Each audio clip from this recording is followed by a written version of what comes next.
What's up, guys, and welcome back to the Tim's Sports Talk. And today we have another play-by-play, and it is the Pittsburgh Steelers hosting the Tennessee Titans.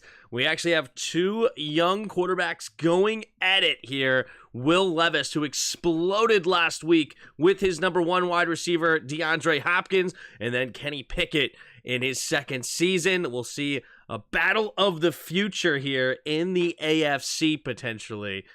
But what is up, everybody in the chat? Let me get you guys up here. Hold the phone. Hold the phone. All right, there's that. What up, Daniel? How you doing? Get the chat. Actually, I don't want to. Yeah, I do want to. I want to. Copy. Paste. And now you're there. All right. Well, let's do this thing. ESPN has the Steelers at a 58% favorite. I tend to agree in this matchup. Mike Tomlin, very great coach, but so is Mike Vrabel. This is a great battle. Offensive mind versus defensive mind, but yet at the same time, two hard-nosed football coaches don't mess around when it comes to their players. I'm very curious, but then again, Pittsburgh is 2-2 at home. Tennessee is 0-3 on the road. Let's take a look at each of their depth charts. Do we see any significant injuries? We do. Minkah Fitzpatrick is out right now at strong safety for the Steelers. Other than that, they're looking pretty healthy. Pretty healthy right now. They have a really good wide receiver trio. Underrated wide receiver trio here with George Pickens, Deontay Johnson, and Allen Robinson. They also have Miles Boykin and Calvin Austin in the backup roles. Very interesting. All right, I don't mind their... Oh, I have the Steelers depth chart twice because I'm a silly goose. All right, let's do this. Pulling up. So, of course, Ryan Tannehill will not play. Will Levis is getting the start. Then you have Roger McCreary, their nickel corner. Right now, listed on the injury report, will not play tonight. But other than that, they're pretty healthy. They're pretty healthy according to the depth charts. Their rookie, Peter Skorinski, tackle out of Northwestern. I wonder how he's doing this year. I haven't watched any Titans game yet this year. Peter Skorinski. Let's take a look at his PFF just to get a feel for what they're thinking. All right, middle of the road. Only has given up one sack at 67.7%. Sorry, 66.7 PFF grade. Interesting. All right, so they have a young offense, the Tennessee Titans, other than, of course, DeAndre Hopkins and Derrick Henry, of course. But they have Treylon Burks, Westbrook Ilkine. They do have Andre Dillard. They got some vets too. Actually, they're kind of a little bit of a mix here in Tennessee on offense. All right. Then they have, I believe Al-Shahir was he was from the Niners. You got Sean Murphy Bunting. Wasn't a big fan of him over there in Tampa Bay. All right. We're going to take a look here. But anyway, what up? What do you guys got to say? How you guys doing? Restore this chat. So it's on Twitch tonight. I'm going to go with the full... All right. What up, Jay? How you doing? Jay Freshy, what's up, man? Long time no talk. How you been? Robert, what's up, Robert? Tim, who you got tonight? I think I'm going to have the Steelers. I'm going to have a Steelers, and I think they're going to cover the 3 spread. I think they win by a touchdown here tonight. I'm going to say 23-16. And kind of an ugly game on a Thursday night, defensive battle. I say 23-16 Pittsburgh Steelers. I think Will Levis is going to see some things that he's never seen before. Well, I know that's going to happen. He's a second start ever. But I think that's going to confuse him, slow him down a bit. And the Steelers will know how to slow down a DeAndre Hopkins, unlike Atlanta over there. What up, Tim? What's up, bro? I picked Pitt as well. There you go. We're on the same page. Let me start a poll. Here we go. Who do you got? Who do you got? Do you have the Steelers or do you have the Titans? There you go. Starting the poll. Troy says, I hope you're kidding. Uh-oh, what did I say wrong this time? What did I say wrong this time? What is your opinion of Josh McDaniels as coach? Oh. No. I'm gonna be kind. I'm just gonna say no. Okay? No thank you. Josh McDaniels. No thank you. But you know what? That being said, Josh McDaniels would be an interesting OC. Like if we hired a defensive-minded head coach, right? If we hired a Brian Flores, or we hired, I don't know, that's going to be interesting. If we hired some sort of defensive head coach and they wanted to go McDaniels as OC, that could be interesting. That could be interesting. But yeah, I'm not interested in him as head coach whatsoever.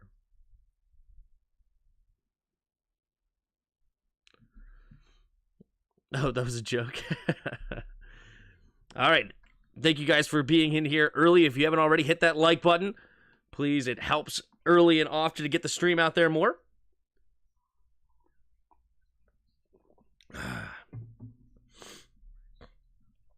hope my thumbnail looks right and everything. Yep, it does. It looks good. Looks good. Do you see JDR coming back to the Raiders as head coach? No way. No, you got to go youthful. That would just be silly. No way do they go JDR as head coach. No, I don't see that at all. I think they go a different direction completely. Definitely interested to see where they go, but I don't know.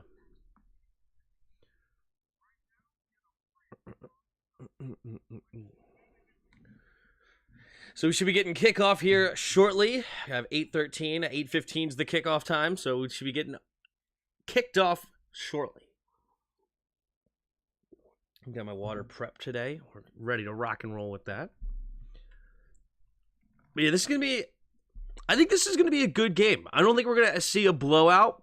I don't think it's going to be necessarily a pretty game. I think there's going to be a lot of messy football tonight. But a defensive battle, 23-16, maybe even a defensive touchdown that gets the Steelers up over 20. But I don't see a real high-scoring affair here. I would take the under if I was going to bet on it. Don't know what the under is off the top of my head. I mean, obviously, depending on what the over-under is 36, then never mind. I would take the over. Because I said 23-16. That would put at 39, so 36.5. I'm taking the over there. I don't think it's going to be 16-13 type game. I do think they get over 36.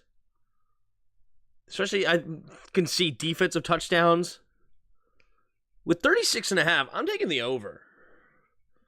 But maybe I'm getting jebaited by Vegas. Maybe I'm getting baited. Tim, we can't fire the GM right now. We can't get another one during the season. Can't poach during the season. Are you sure? I don't know. Just put Eugene Shin as the interim then. I don't care. I just want Martin Mayhew out of my building. Am I wrong on that thought, not being able to poach coaches from staff during the season? Well, yeah, we can't hire a new head coach. You can't steal from somebody's staff during the season. Absolutely. But GM, just promote somebody within for now. What up, Antoinette? How you doing?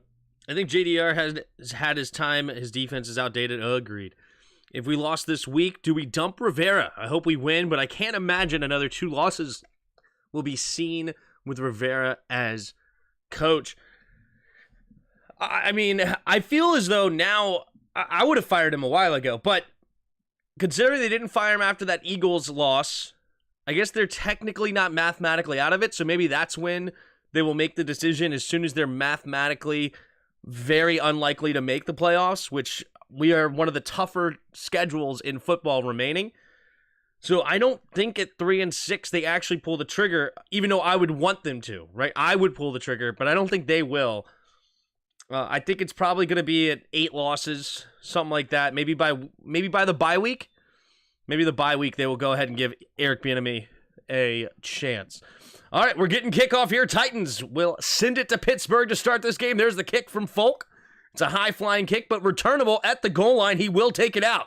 Here comes the Steelers, and he's going to go over the top and only get to the 21-yard line. And not a very good return there from the Steelers. So Kenny Pickett will come onto the field for the first time tonight. Kenny Pickett right now, 61% completion percentage, 1,330 yards, 5 touchdowns, and 4 interceptions. Say it with me, not too good. But his offensive line is terrible. Same thing with Najee Harris. I think these guys have some talent, but their offensive line make them struggle. Here we go. Handoff up the middle. Here's Najee Harris. Najee Harris will fight forward for what he can. It gets about a gain of 4 on the play. Not a lot of running room, but he does keep those legs churning and falls forward.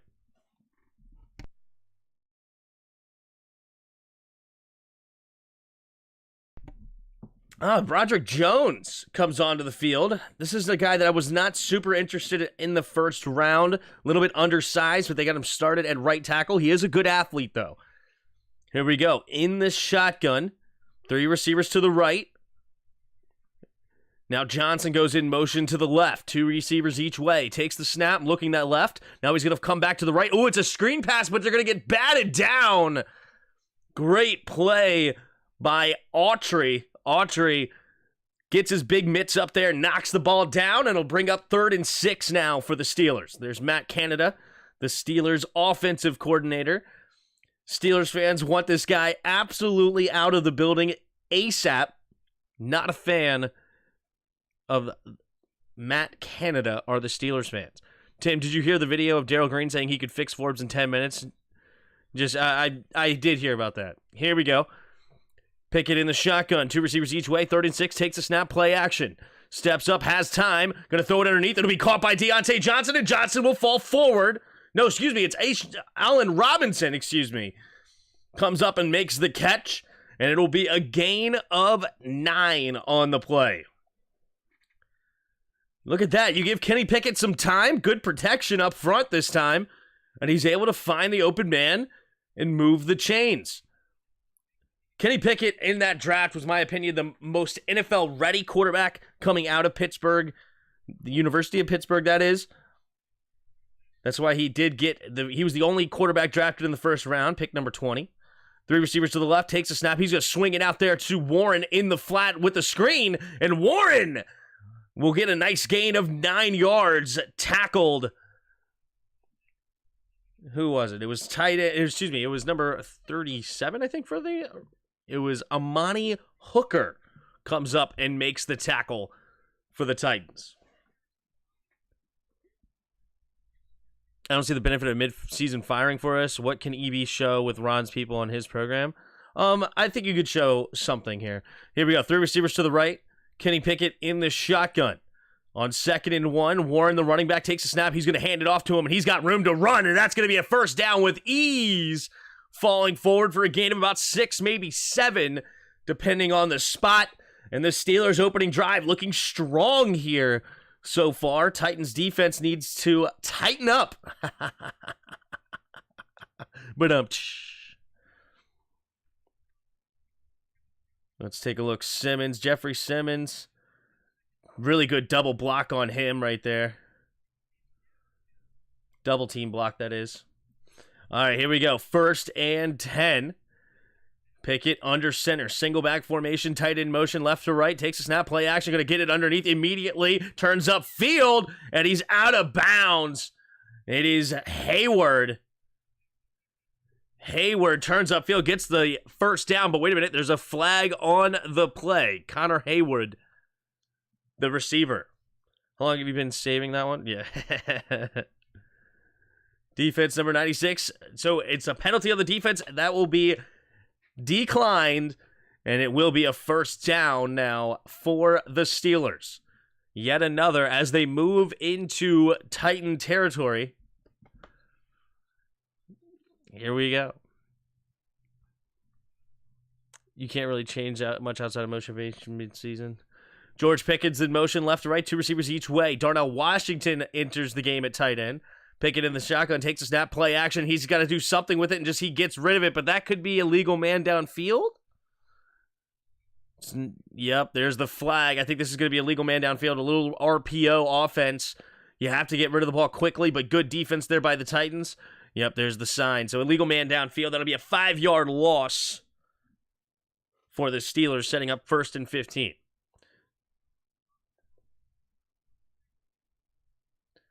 Downfield illegal, yep. Yep, good defense there by the Titans. Broderick Jones gets called for the penalty, but really this penalty is on Kenny Pickett. You have to make a quick decision, and it looks like he read it wrong there. But I'm going to come back to that, PCC. I'm going to come back to what you said. Here we go, 1st and 15.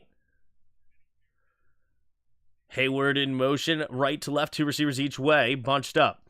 Takes a snap, looking to his left, steps up, going that way, overthrowing Deontay Johnson, his intended target. He had him open there in the zone, found a window, but he just let it go over the top. There's those problems with the tiny hands he has.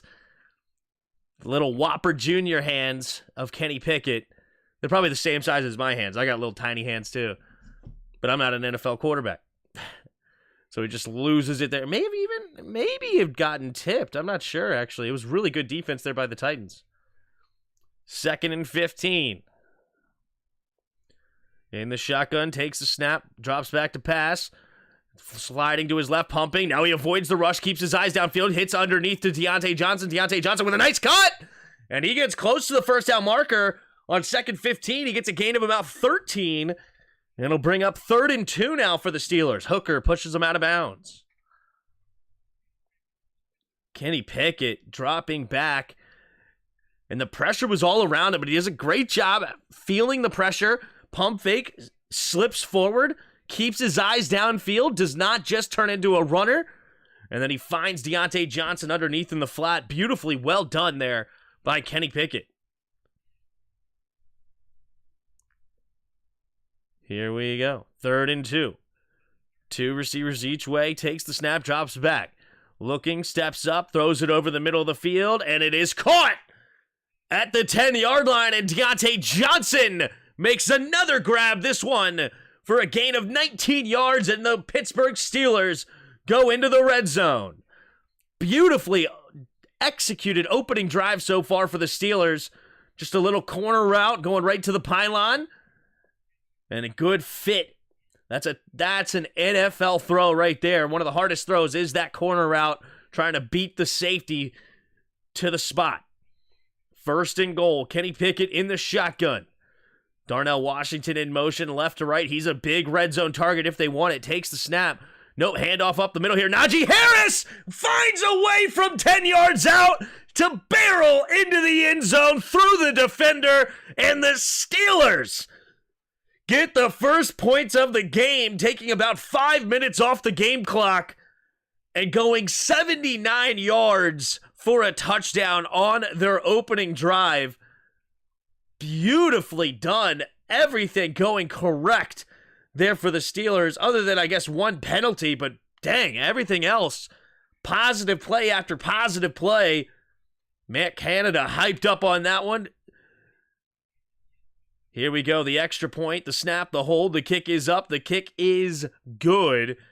Man, nearly blocked. Really good attempt there at the block by Avery, but Boswell does get it through, and the Steelers go up 7-0 here early. 10-11 to go in the first quarter.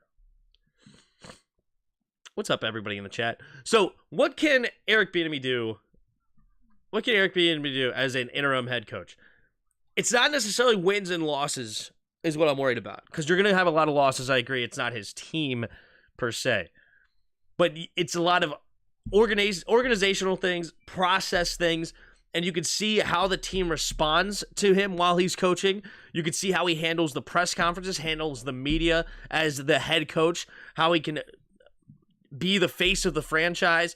There's a lot of little things. Yeah, so much as it wins and losses. If you judge him on wins and losses, you're pretty much setting him up for failure, right? This team is not super talented, but And you're also not going to see his hires as far as who's his defensive coordinator, who's his offensive coordinator, things like that you're not going to see. But I do think there is a benefit, maybe not a huge benefit, but a benefit to seeing EB the rest of the season. And because there's zero benefit in seeing Ron Rivera the rest of the year, I tell you that right now. Hal's starting a new diet of pork. Is he really? Yeah, I doubt it. Who's the last few mid-season interim coaches to be hired permanently? Yeah, I was talking about this with Corey. I would think it's been a while. I don't know. So, Tim, do you trust the process of Josh Harris? I don't trust anything right now. I am totally up in the air of what's going to happen. I'm waiting to see who the hires are, to see what kind of mindset these owners are in, and that's going to tell me a lot. Good ball. Who has bigger hands, Kenny Pickett or Trump? That's funny. What do you mean by Eric B? Eric B to me. Steelers by 3. Let's go. That's what I said. K Pizzle. What up, dog? What else are you guys saying here? What does Sam have to do to show he's the guy? I think he needs to cut down on sacks and make sure we don't lose because of him. It's a good question. What do he need to show that he's the guy? I think he did a really good job last week of getting the ball out quickly, showing he understands the offense. I think that's going to be the biggest thing, is showing how mentally prepared he can be. Because that's what makes a real NFL quarterback, is how prepared are you on Sundays. And that was a big step last week, in my opinion. Big step. I mean, he got the ball out so fast. But here we go. 7-0. Pittsburgh on top, and Boswell to kick it away. There's the kick. High flying kick, and it'll be caught at the 4-yard line and returned up the right sideline, cutting it up, and he will make it past the 25-yard line, but not very far past it, maybe 26.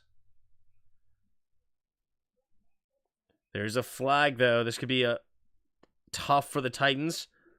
Maybe they have to move it back. There's Will Levis, the rookie out of Kentucky. Had a fantastic showing last week in his first start. Can he do it again? Getting level 80 mining tonight while making moolah. Ooh. Personal foul, double team block. So that will push them back.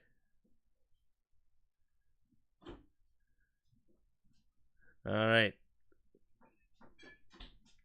All right. Here we go. 1st and 10 for the Titans.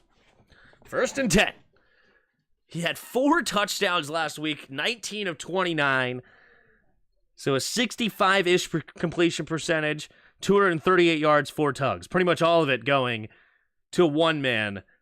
The man, DeAndre Hopkins, and immediately out of the huddle, he's tapping his shoulder saying, yo, I'm coming to you. Will Levis in the shotgun. Puts a man in motion. I think this is going to be a pass play. The way that he touched D-Hop, I think they're going pass. Steelers look like they're going blitz. Takes the snap. Nope, they're going to run the ball. And it is a handoff to the left side. It's Derrick Henry, and he's going to get a gain of a yard. So maybe it was a little RPO. Maybe he didn't like the look. Not sure. Not sure what he told D-Hop. I'd be curious. Refs are against Tennessee? Nah. 2nd and 9. Levis in the shotgun. 2 receivers bunched to each side. 5 down linemen for the Steelers. Takes a snap. Only a 4-man rush. TJ Watt has an open look, but he gets rid of it just in time. And it is a 5-yard gain. There's a flag on the field as well. This could be roughing the passer. TJ Watt may have gotten there just a little late to drag him down. TJ Watt looked like he was trying to roughing the passer. There it is. Defense number 90. You know, that's a 15-yard penalty, but that could be an interesting decision here to hit him hard after he throws. You're going to get into the rookie's head maybe a little bit. Yeah, oh yeah. He hit the crap out of him and lowered the boom. Definitely what they're trying to get rid of. You could clearly see the ball was gone. He doesn't even make an attempt to stop his body weight. He just laid him out. He's upset about it. But that was a pretty clean call. I don't like the call, but that was definitely the right one based on the rules today. Here we go. In the pistol. Takes the snap. Hand off to Derrick Henry. Derrick Henry will fall forward for a gain of 3 up to the 34-yard line. They gave him 5 yards on the play? No. Oh, wait. That was the pass play. Okay. It's weird with Twitch being so far ahead of everything instead of being behind like on my YouTube TV. BS call. Yeah, I mean, it's a BS rule. It's the correct call, but it's the BS rule. That was roughing before the new rules. I don't think so. But maybe. Without looking it up, what does TJ stand for? Oh, that's a good question. Single back formation. I feel like I used to know, but now I don't know. Thomas Jefferson? Single back formation, takes the snap. Play action. Well, Levis throws it over the middle and batted down by Peterson. But wait a minute. Flag on the play. Peterson may have gotten a little handsy. Maybe that's how he was so on the receiver like glue. It was Treylon Burks, the intended receiver. Prior to the pass, illegal contact, number 20. So Peterson gets called for the illegal contact here. Yeah, that's holding for sure. He's just all over Burks. All over Burks. What the heck? Here we go. Will Levis. 3 receivers bunched to the right. Burks actually wide open on the left right now. There's finally Peterson comes over top of him. 5 down linemen again for the Steelers. Takes a snap. They blitz 5. Pressure coming. Steps up. Will Levis gets rid of the football. It's going into the dirt. But good job just getting rid of it because he was about to get swarm tackled. Avoids getting a sack fumble or something crazy like that. Highsmith, the closest to the quarterback as he got rid of it, just beating Dillard. Good step up. Avoids the rush as long as he can and just throws the ball away. Thomas Jefferson is the GOAT answer. It's a good question. I don't know. What does it stand for?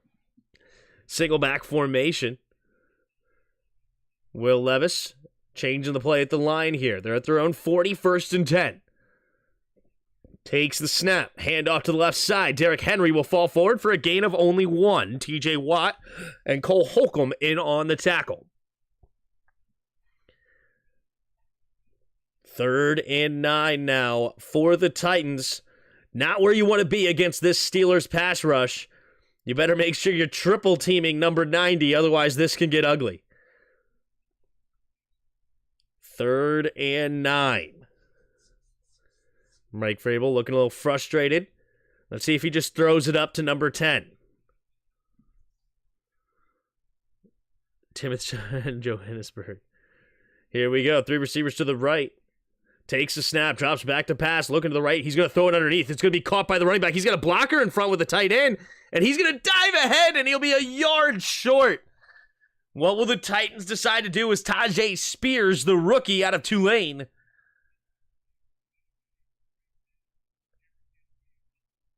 Here we go. Mike Vrabel immediately going for it here at midfield, throwing down the gauntlet. Uh-oh. We're going Wildcat here with Derrick Henry. Will Levis out wide to the right, takes the snap, fakes the pitch. Derrick Henry running it to the outside. He hits the edge and he gets the first down with ease. Gain of 6 on the play. Derrick Henry, instead of using his size, uses his speed to hit the edge. And it is a Titans first down up to the Pittsburgh 45-yard line. Thoughts on trades? The trades were disastrous. I still don't like the trades. I guess I feel a little bit better about the Sweat one because he is a weirdo, but single back formation, bunched up, 3 receivers to the right. Steelers moving around like they always do.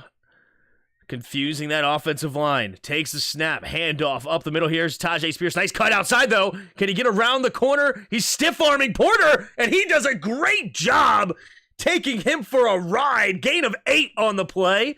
2nd and 2 coming up, but there is a flag. Most likely in the area of holding, potentially. Let's see. Drama queen. Personal foul. Face mask. Ooh. Never mind Porter as he was reaching for the tackle. He ends up getting his hands up in the face mask. There it is. It is a face mask. It is kind of interesting that the offensive player is kind of putting his hands right into his face mask and up under his chin, but only one of them gets called for a face mask. Kind of interesting. Last stream, but y'all got 1 round higher for Chase than Philly got for Rager.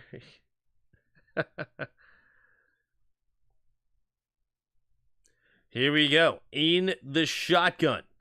2 tight ends on the right.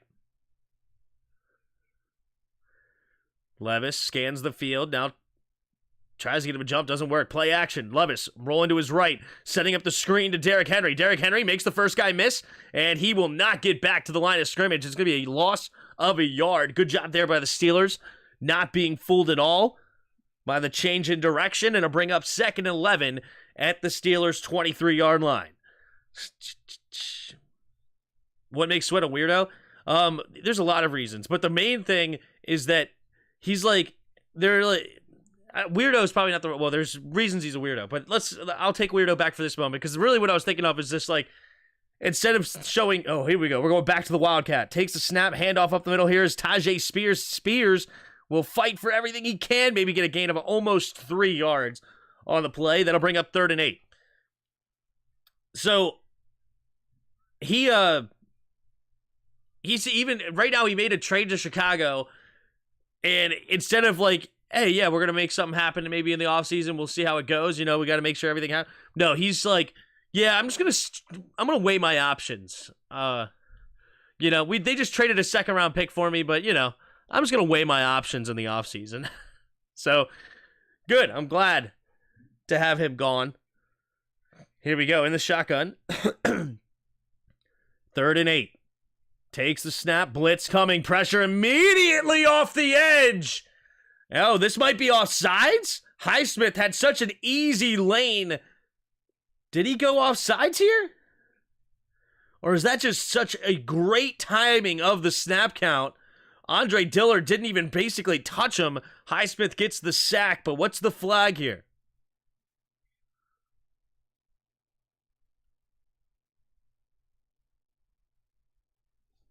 That's not egregious in my opinion. It's fine. But there's other reasons, man. That you see is like, but it's all good. You know what? I'm not even going to get into it. We're just going to, you know what? Defense number 24. Oh, it's offsides on Joey Porter, so it's not even on the edge rusher.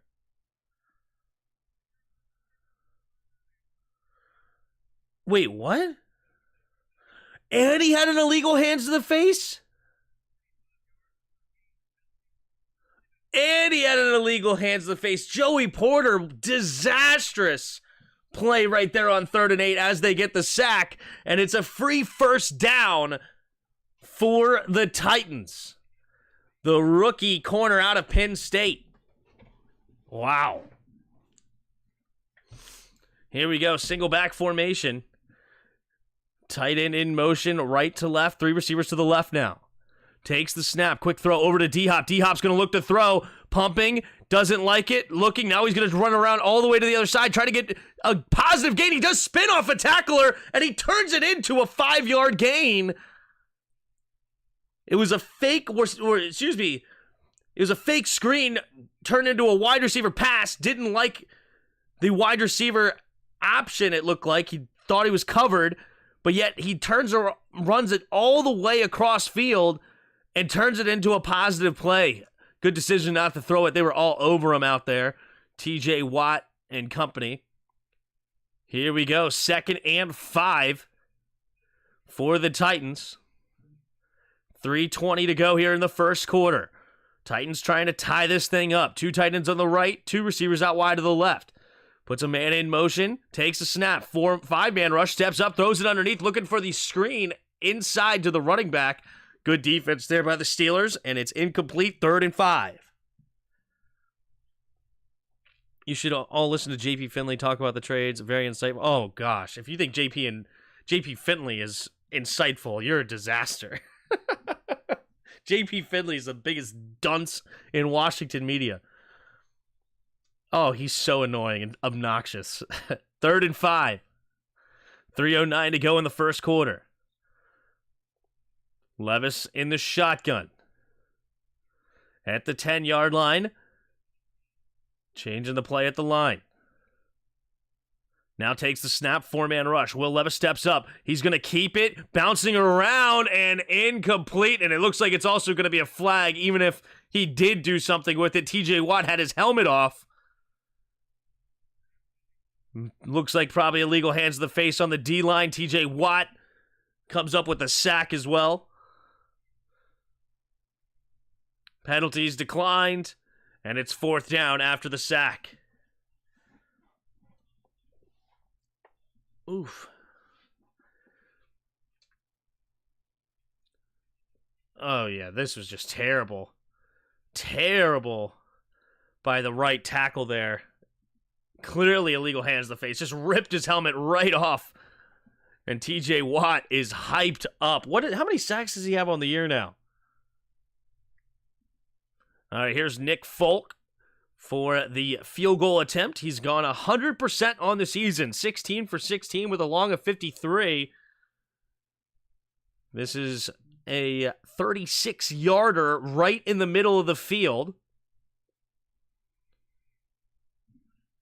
Here we go. We have the snap, the hold, the kick is up, and the kick is good right down the middle. No doubter. And it is 7-3. Pittsburgh on top with 2:48 to go in the first quarter. All right, so the reason they're disastrous is not because that they're gone, okay? I'm fine with them being gone. And it was never a problem with them being gone. It's the capital that you acquired for them. You absolutely dismantled their overall value through the years. I think that not signing him to his 5th-year option to play this season also hurt his trade value because now players or teams only get 9 games out of him. I think he's played very well this season, and I think that the team probably would have traded some more capital if they had an option. But you know what? I was not even thrilled to get rid of Chase. I was fine with keeping Chase. You know, of course, if you thought you couldn't pay him, then I understand you have to get rid of him. But I would have given him the 5th-year option if he was going to stay, or trade him at the draft, right? I would have made that decision earlier, and of course, you wouldn't have gotten a whole lot for him then because, of course, you didn't know what his injury and different stuff like that, even though he did play the end of the year, so the injury was theoretically healed at that point. So if you didn't trust him, then I would have made the play to trade him last draft, and then you could have a player this year moving forward. But yeah, that's what I would have done differently, but it is what it is. The refs are awful, lol. I don't know why the refs are awful so far. I haven't seen it. Didn't say he was a cool guy. I said he was insightful on trades. That's how reporting works. I just don't find him ever insightful. I just literally do not.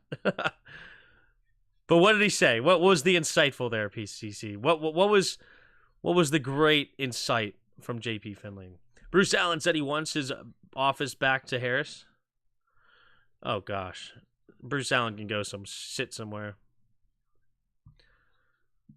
How do they know they didn't try to trade him? They only got a 4th-round pick or worse. I guess we don't. Which Chase would have been dealt to the Bears before the season? Yeah. According to the Seahawks, they thought Chase and Sweat sucks and wanted the Williams.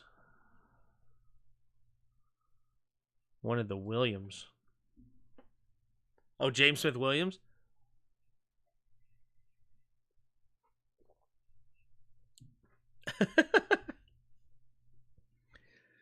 Casey Toohill, the next Ryan Kerrigan. Yeah, now we have all the Toohill stands. There's the kick.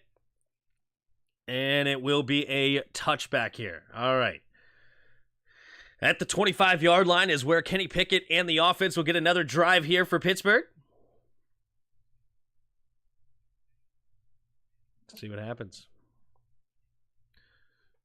Dumb mistakes, especially Porter. Yeah, Porter was struggling on that opening drive. Basically, Troy Bolton in high school.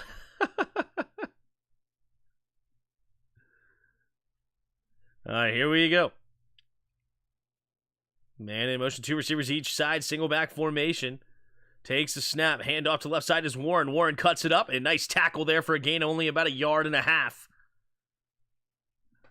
Good quick tackle there by the Steelers. It's Al Shahir, free agent acquired from San Francisco. Linebacker comes up and makes the quick tackle. Oh, traded for Leonard Williams. That's right. I forgot. But Williams is a different player. He's a defensive tackle. Here we go. Kenny Pickett in the shotgun. 2 receivers each way. Takes the snap. Play action, rolling to his right. Pumping. He's going to pump it again. And then finally throw it underneath. It's going to be dropped by Hayward.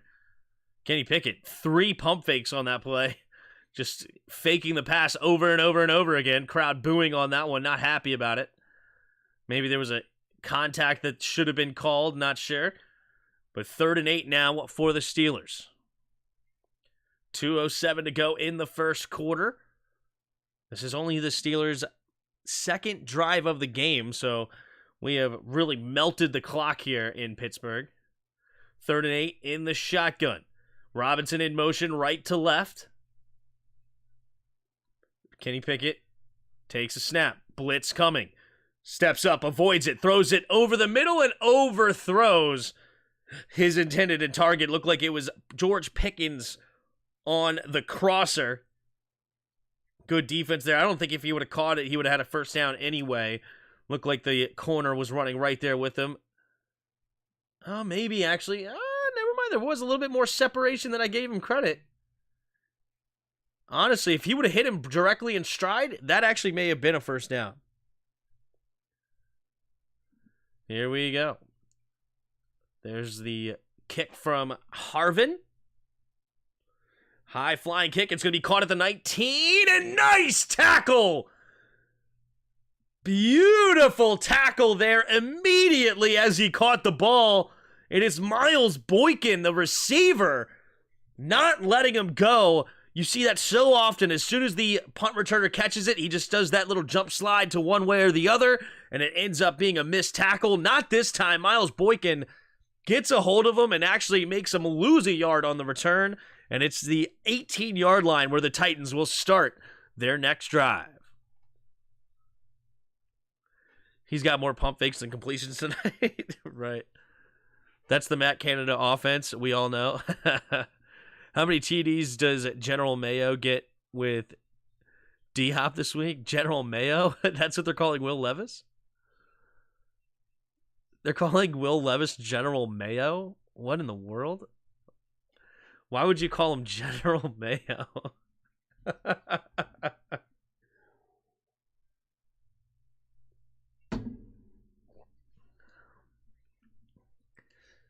Pickens was wide open. Yeah, he had him if he could just get it down. That's a couple of throws so far tonight. Kenny Pickett has thrown over the receiver's head. Tough. Leonard Williams is cheaper than the other two because he's already under contract. It's kind of apples and oranges. See, this is why I was saying the contract would be important. We have a very deep D-line, like Tuhill and Williams are very solid DNs. We'll find out. So, yeah, I just disagree with this mindset that Tuhill and James Smith-Williams are just going to be completely fine and it's all good now. Like, you know, we didn't lose anything on defense. Like, the athleticism that Chase and Sweat bring is clear and evident. We were getting a lot of pressures with those two. Yeah, they didn't turn them into all sacks, but that's also has something to do with the secondary and also defensive play calling, defensive coaching. So I just think we are clearly losing something. But because, I mean, if they were equivalent value, then go ahead and trade them for seconds and thirds. I would take a second and third for James Williams and Tuhill. Just trade them all. You didn't know Levis mixes a mayo with his coffee? Is that a thing? No, wait, hold on. 3 cups of mayo? That's a little crazy. How much more can we lose on defense? We're giving up 30-plus points a game. Yeah, I mean, it's not going to change with Jack Del Rio as defensive coordinator anyway. Don't you just love getting politics ads in the middle of the street? Famously is overstating it, PC. Nobody knows Will Levis is or how he takes his coffee. That's funny. I didn't know that. Here we go. Single back formation. 2 receivers each way. Levis takes the snap, handoff to the right side, cutting it up is Derrick Henry. Henry will fall forward. Sideways forward. Looked ridiculous, kind of. But it is a decent gain of 6. Wait a minute. Never mind. Holding on the play, and that'll bring up a 10-yard loss. Petit Frere. He is down on a knee with an injury, so I guess he's the one that held TJ Watt. Yep, and there's the hold. Oh my goodness gracious. He just grabs him with his left hand and just absolutely throws him down. TJ Watt just looks at the ref like, huh? And then he saw the flag, and there you go. Pretty sure it's not a regular thing. He did it as a dare. He did it as a dare. Gotcha. How is Will Livers looking? He's okay. So I mean, we've only seen 1 drive. There's a lot of penalties that really moved him down. I haven't seen much from him so far. He did a really good job. Well, actually, one of my favorite plays he made so far was actually an incomplete pass. Stepping him in the pocket, avoiding the rush, and just getting rid of the football quickly. But he's only 3 for 5 for 12 yards right now, and he's taken 1 sack. So it's not looked fantastic for him.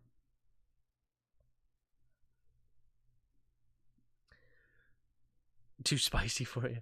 Mayo's too spicy?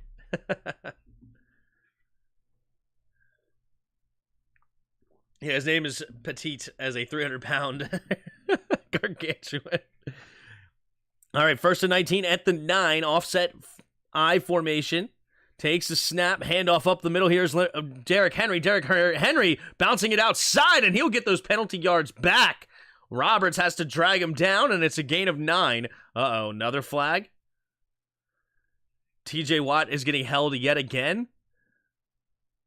Holding. Offense number 85. This time it's a tight end. Okonkwo. I guess he was the one blocking TJ Watt out there. Yikes. Actually, has good... Oh, yeah, there it is. That's tough. Yeah, the ball was supposed to go up the middle. That's always the danger that you have. When a running back changes direction and the defender changes direction, the offensive player a lot of times is not in a good spot, and you just have to understand you have to let him go. Otherwise, you're going to get called for a holding.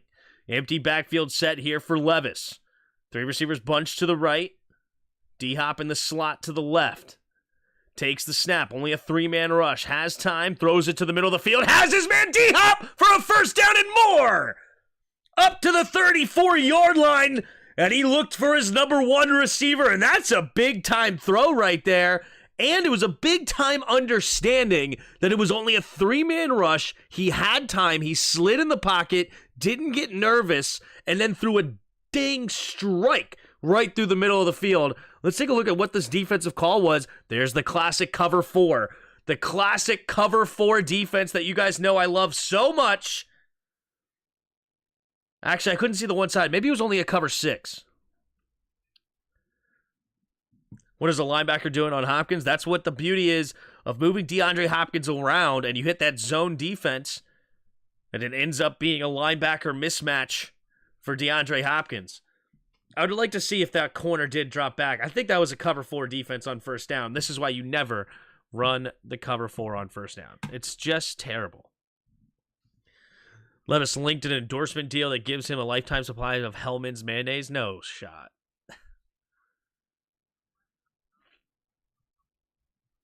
You want to watch disgusting when McDonald's throws a slap? Oh, jeez. You want to know what's disgusting. Cole Holcomb? Oh, was that Cole Holcomb hurt on the play? Oh, that sucks. Oh, no. Cole Holcomb. Former Commander.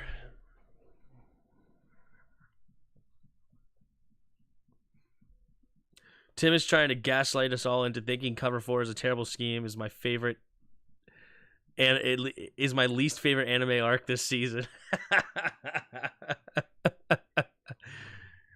It was first in 23. Also got 30 yards. Yes, he did. Yes, he did.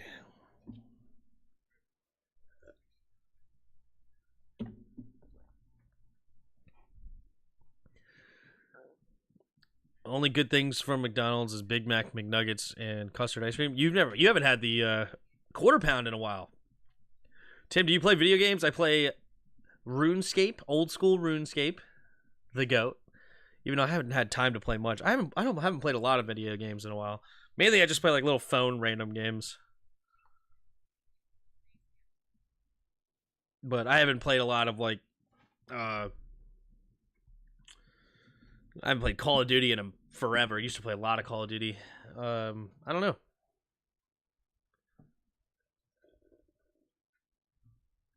I agree, Justin. I agree.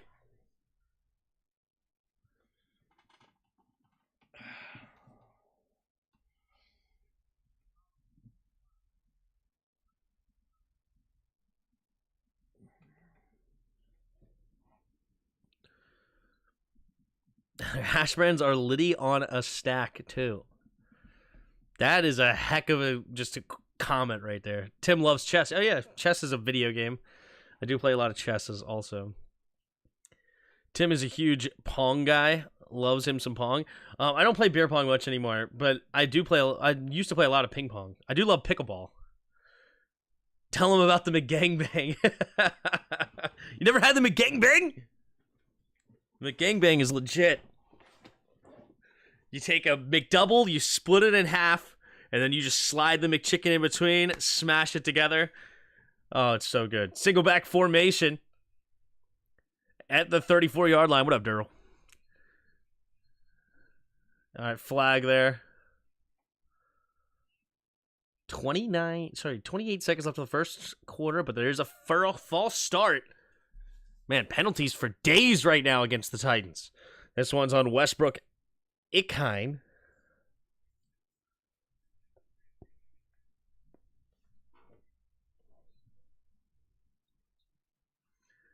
All right, 1st and 15. Will Levis in the shotgun. 3 receivers to the right at their own 29-yard line. Levis takes the snap, drops back to pass, steps up, pumping, and has pressure, gets rid of it, and completes it. Phillips gets the catch, and that'll bring us to the end of the first quarter. Pittsburgh 7, Titans 3. What a play there by Will Levis. What a play. All right, let's go ahead and get to Weddle. Who are we starting with, ladies and gents? Let me see what the last name I see in the chat. Is the gangbang held at McDonald's? Is that how it works? Yeah. Good job by the Raiders for getting rid of the bums. Keep in mind, this is the same officiating crew that screwed us over last year. Of course it is. Holcomb is the one I see. But no, wait, it's got to be an offensive player.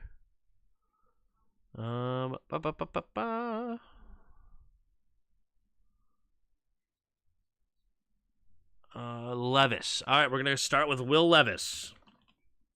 Will Levis. All right, we got 6'4" right on the nose. Higher than an 8. That didn't help much. Older than 26. So maybe and we are in the AFC, but not the AFC South. We could go with like a tight end. Is Travis Kelce? Travis Kelce, maybe? Travis Kelce. Kelce's 6'5". Screw you. All right, so we got 85 or 86. We are at a tight end. We're not in the AFC West, so we can get AFC East or AFC North. 85 or 86. One that comes to mind pretty quickly is Hunter Henry. Hunter Henry, also 6'5". But I got the number correct. So we are the AFC North. 85. Is that Njoku? Njoku? Bang. Bang. Bing, bang, boom. Bing, bang, boom.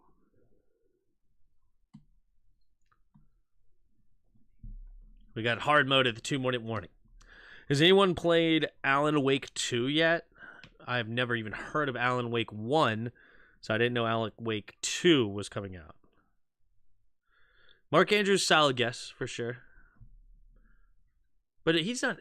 No, he's not 85, though, right? Is Mark Andrews... What number is Mark Andrews? I don't think he's 85. Am I crazy? Yeah, he's not 85. He wore number 89. 89. Yeah, I didn't think he wore 85. What gives us any hope that the Raiders know how to hire competent coaches and a front office people? Firing is easy, hiring is the hard part. Yeah, exactly. Yeah. Did they just do a Mayo commercial? I have no clue, did they? Appreciate all of you in the chat so far. If you haven't already, hit the like button and subscribe. We're about to go into the second quarter.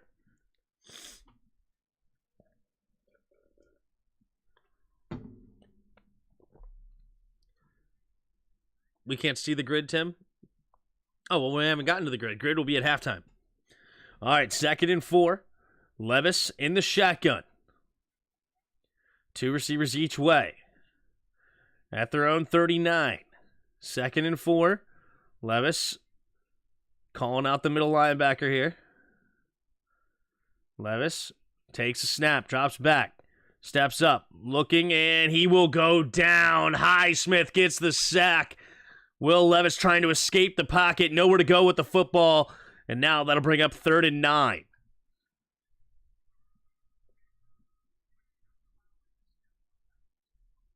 Was confused? I gotcha. No worries. We were just playing a little Wordle. Dang, 5.1K likes? Who has 5.1K likes? Here we go. 3rd and 8. 2 receivers each side. Levis in the shotgun. Takes the snap. 5-man rush. Steps up. Going deep. And it will be incomplete. D-Hop wants a flag. Joey Porter doing a great job on the coverage. No flags thrown. And the rookie on a veteran. And it's 4th and 8. Now the Titans will be forced to punt here at their own 36. Joey Porter doing a great job, getting his head around, turning it around. That's in phase. That's good coverage. That's great coverage. That was fantastic by Joey Porter, actually. On one of the best receivers in football. That was fantastic. There's the cut from the punt, and he will make a couple of moves up to the 16-yard line. Is Calvin Austin the second. So the Steelers will get the ball back with a 4-point lead, and let's see if they can't extend it.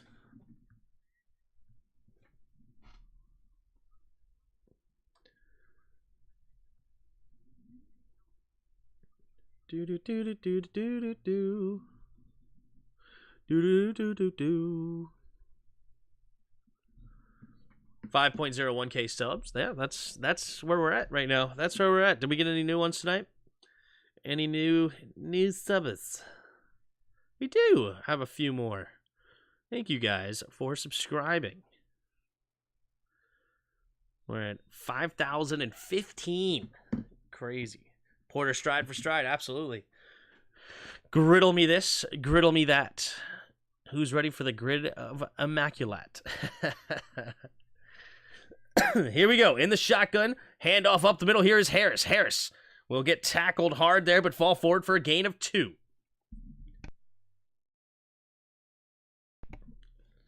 My screen shows 5.1K by the thumbs up. Could you imagine? That would be something right there. That would be an accomplishment. We got 23 likes. If you don't mind hitting that like button. Helps out the stream. Appreciate all of you.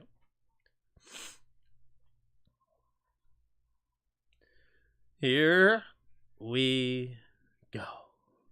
2nd and 8.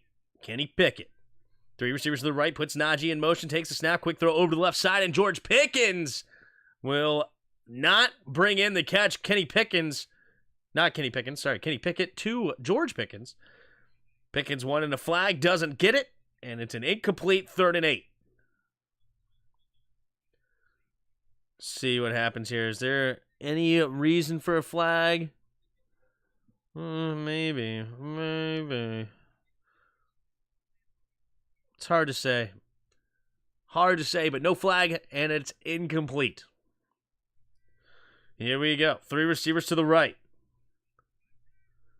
Takes a snap, drops back to pass, looking, throwing, going deep, has a step on his man, and little bit underthrown, and the cover 2 linebacker, the Tampa 2, gets his hand in there, and Calvin Austin could not get his hands on it. Oh, great coverage there by Al-Shahir. Kenny Pickett thought he had an opportunity, and honestly, he did. It just needed a little bit more air under that football. But great job there by Al-Shahir. All right, here we go. It's going to be nice big boot all the way to the 20, but he may have outpunted his coverage here. Nice move, and he gets tripped up. He had room to run, but he could not escape the toe tackle there. And the Titans will get the ball back now with 13:20 to go in the second quarter. 1st and 10 around their own 28. Great defense, yep. Sure, it's something on my side. No worries, Dan. If you could find 5,000 people to like it and hit the sub button, that'd be cool. That was about to be a great return, yep. Just barely tripped up. Barely tripped up there. All right. That was about to be a great turn. So 54% of you are picking the Steelers in the poll. So it's almost 50-50 here, which I don't actually disagree with. I think that's a really fair assessment. These are 2 of the best coached football teams in the league, right? They're hard-nosed teams. They're usually disciplined. Of course, the Titans right now are having a lot of penalties. That's something that I would believe that's uncharacteristic of them, but maybe not. I haven't watched many Titans games. Maybe they get a lot of penalties this year. Let's see. Who's the most penalized teams? Most penalized teams. Most penalties in NFL 2023. Statmoose. All right, let's see. So, yeah, none of them are in the top half of the league, according to this. Here we go. So, yeah, Titans right now. Steelers are the second to the bottom. And the Titans are 1, 2, 3, 4, 5, 6, 7, 8 from the bottom. So, yeah, this is not surprising to me. 2 very disciplined football teams. Very low on the penalty list. Alan Week 2 was fantastic. Definitely play it. Cool. I'd never even heard of Alan Wake 1. I still think the Titans will pull it out. All right. Obviously, a lot of football left. Anything's possible. Anything's possible. What a throw there by Will Levis. Holy smokes. Will Levis has looked strong to me. Will Levis has not looked too bad to me, honestly. 5 for 8 right now, 52 yards. Let's see what he got on this one. Here we go. 1st and 10. Excuse me. Here we go. 1st and 10, single back formation, 2 tight ends on the right. 1 receiver each direction. Levis taking his time. Now takes a snap. Play action. Levis steps up, looking, going to throw it over to the left side. Nice comeback route by D-Hop. D-Hop makes the rookie miss, and he's still dancing around him. Man, he's like running circles around Joey Porter out there, and it's a 1st down. D-Hop not happy that he had good coverage on him last time. This time, takes the rookie to school for 17 yards. Nice spin moves, putting him in the cycle. Look at him. Jeez Louise, just dancing out there. Here we go. 12.5 to go in the second quarter. Levis under center. At the 44-yard line. Takes the snap. Handoff to left side is Henry. Henry will just barrel straight forward. This one goes for a gain of about 3 up to the 48-yard line. 2nd down and 7 now. Uh-oh. Might be an injured player here. Refs calling, saying, hey, it's my timeout, my timeout. So most likely somebody going into the concussion protocol. Right guard. Brunskill on a knee here. Let's see what happens. Opt out, reset the app.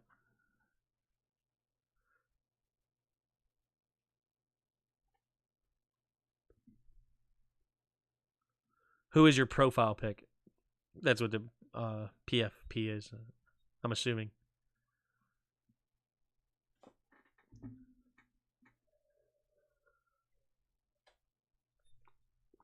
All right, 2nd and 6.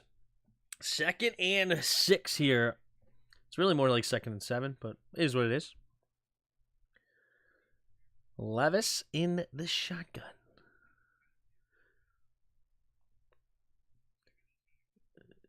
Here we go. In the shotgun, play action. Avoiding the rush, but no, he can't do it. Oh, he throws it behind him. I'm assuming he was down by contact, but he just threw the ball way backwards. Yeah, it looked like a miscommunication on the offensive line. Yikes.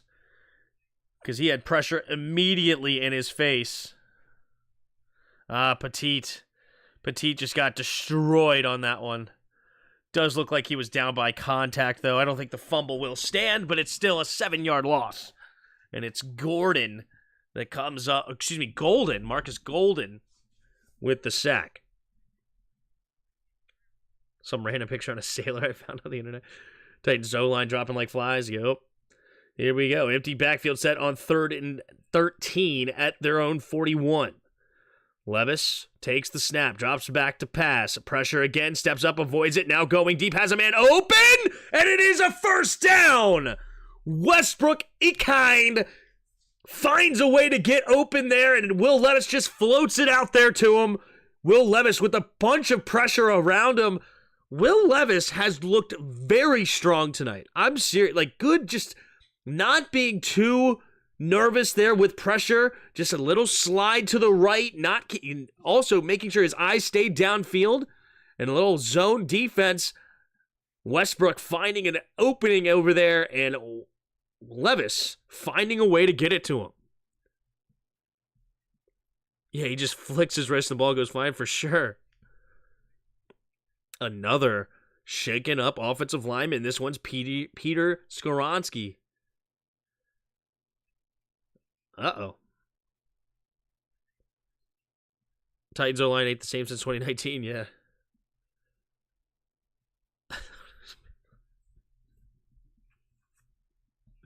What? He's used to playing behind a bad O-line? Yeah. Well, now so Skoronski does go off the field on his own power. Hopefully he comes back onto the field.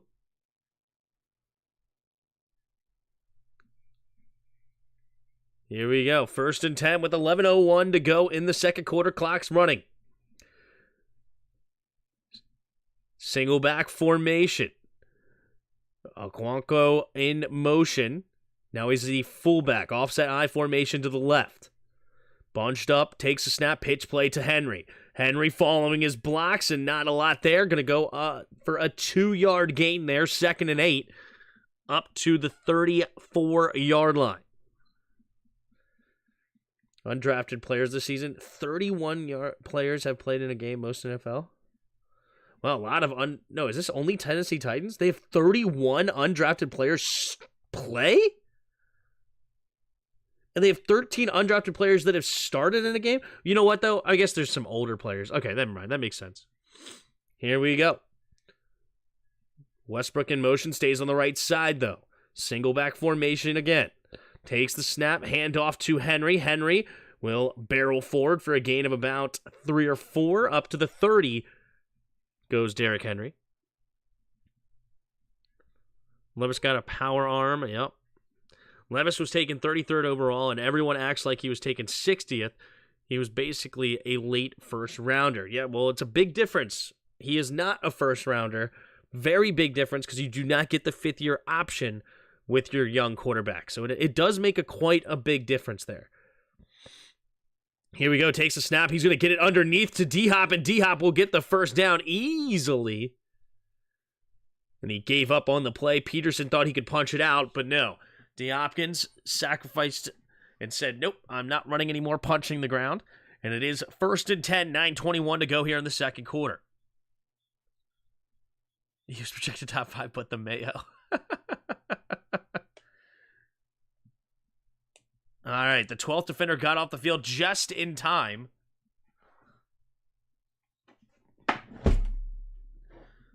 Who got off the field? I'm not sure.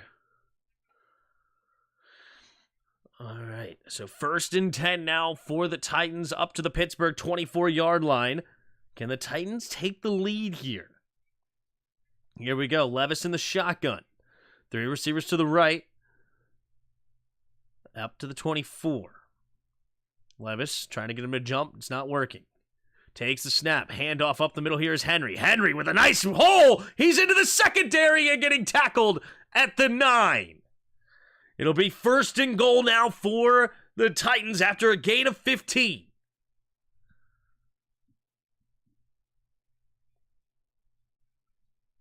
Really good blocking there. Well executed there by the Titans offensive line, and really good running there by Derrick Henry. He may have even got up to the 8-yard line. We'll see. I think he got to the 9. Yeah, he got to the 9. All right. 15-yard gain. Single back formation yet again. TJ Watt lining up as basically a off-ball linebacker here. Takes the snap. Handoff to the right side is Henry. Henry will get a gain of 5 up to the 4-yard line. 2nd and goal from the 4. 7:50 to go in the second quarter. Titans looking to take their first lead of the night. That's why the Ravens traded back into the draft to get Lamar with the 32nd. Exactly. Here we go. 2nd and goal. In the shotgun, 3 tight ends bunched on the right. Hop, one-on-one on the left. Do they go that way? Takes the snap. Nope, play action. Levis pumping. He's going to run it himself and gets tripped up after only a gain of about 1 up to the 3-yard line. 3rd and goal.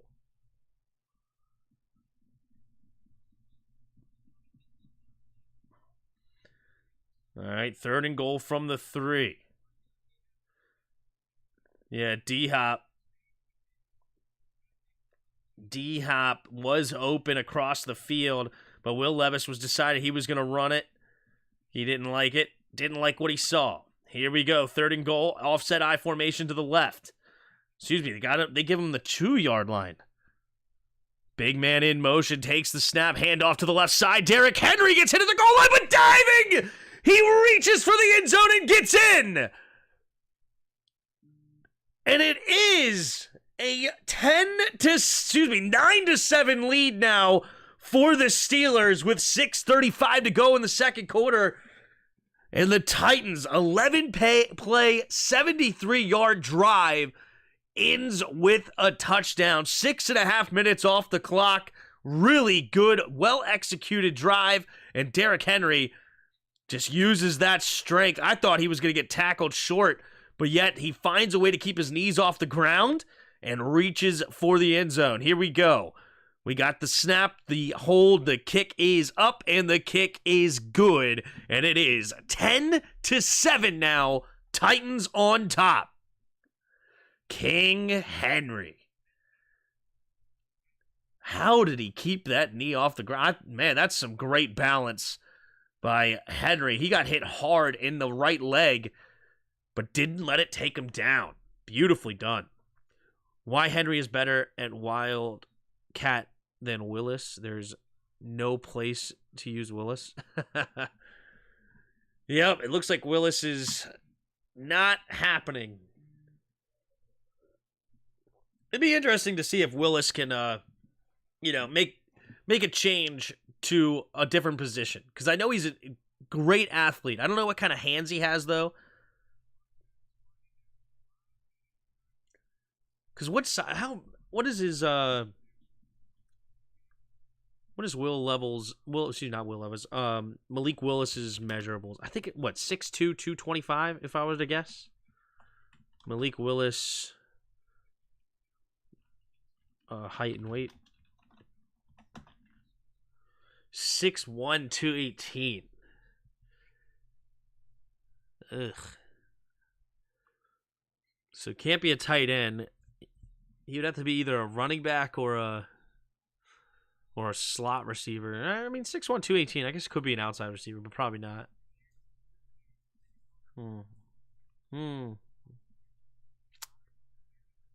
Tough.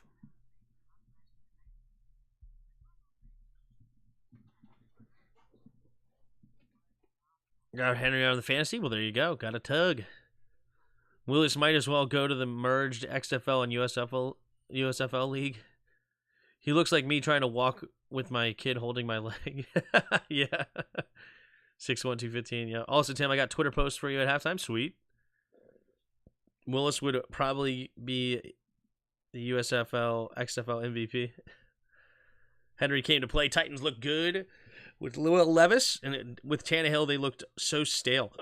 Honestly, I've been very impressed with Will Levis tonight. He's 8 for 11, 97 yards. He has taken 3 sacks. Derrick Henry right now, 10 carries, 45 yards and a touchdown. Not too bad either. 4.5 yards a carry. He's found a way to get it to D-Hop a few times so far. D-Hop already with 5 targets in the first half. He's got 3 catches for 51 yards, so well on his way to a potential 100-yard game here with Levis at quarterback, at the helm. Can't believe Howell was drafted after Willis. Yeah, that is pretty nuts.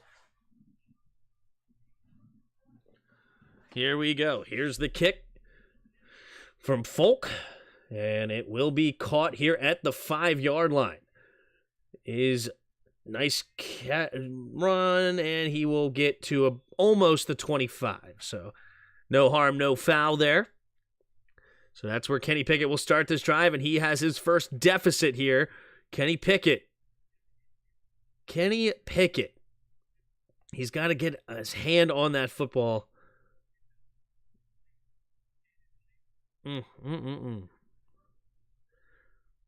So offensive rookie of the year is C.J. Stroud or Will Levis. Will Levis, I don't know if he has enough time. He didn't come into the game quick enough. Here we go. Takes the snap. Handoff up the middle is Najee Harris. Najee Harris has a hole, diving forward for a gain of 9 up to the 33-yard line, bringing up 2nd and 1. Was also drafted after Matt Corral. Yeah. I liked Matt Corral, but he just had too many injuries. Matt Corral, I thought, was a pretty high IQ quarterback. He looked like he understood the offense really well, if I remember correctly. 3 receivers to the right. It's just too small. Takes a snap, handoff up the middle here is Harris, and Harris will get enough for the first down. Gains 2 up to the 35. And a fresh set of downs here for the Steelers. Levis would have to go bonkers to have a chance, yeah. Especially considering how well C.J. Stroud has played this year. If he goes undefeated, maybe, but that's tough. Malik Willis has the pocket awareness of a deer. Yeah, deer in the headlights. Drafted after Zappy, classic Patriots. I love Zappy. He really should be the freaking starter over there in New England. Here we go. In the pistol formation, 2 receivers to each side. He's saying alert, alert, alert, alert. Changing the play here. Takes the snap. Quick throw over to the right side. Caught by Deontay Johnson. Deontay Johnson following his blocks. And leans forward for a gain of 7.5.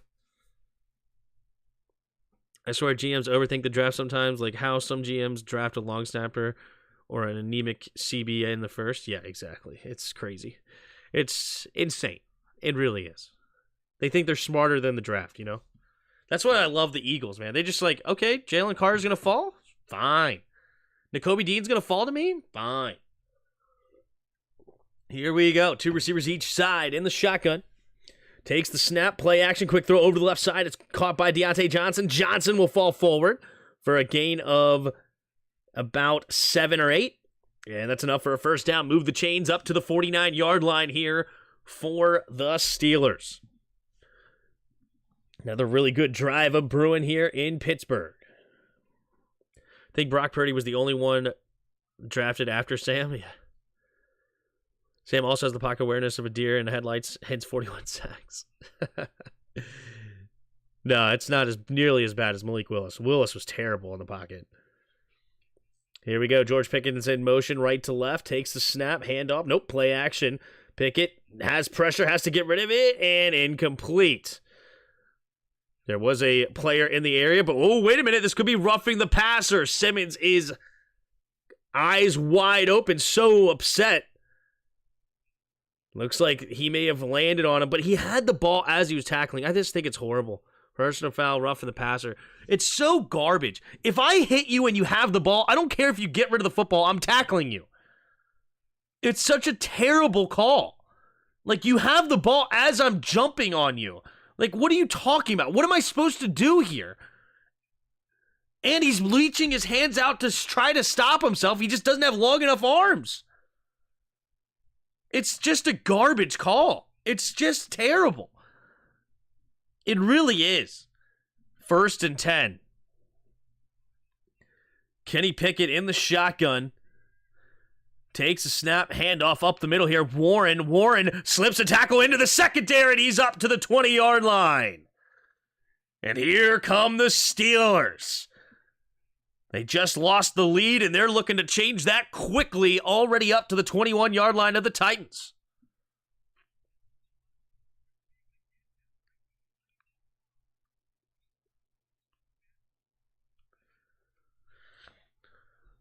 Here we go.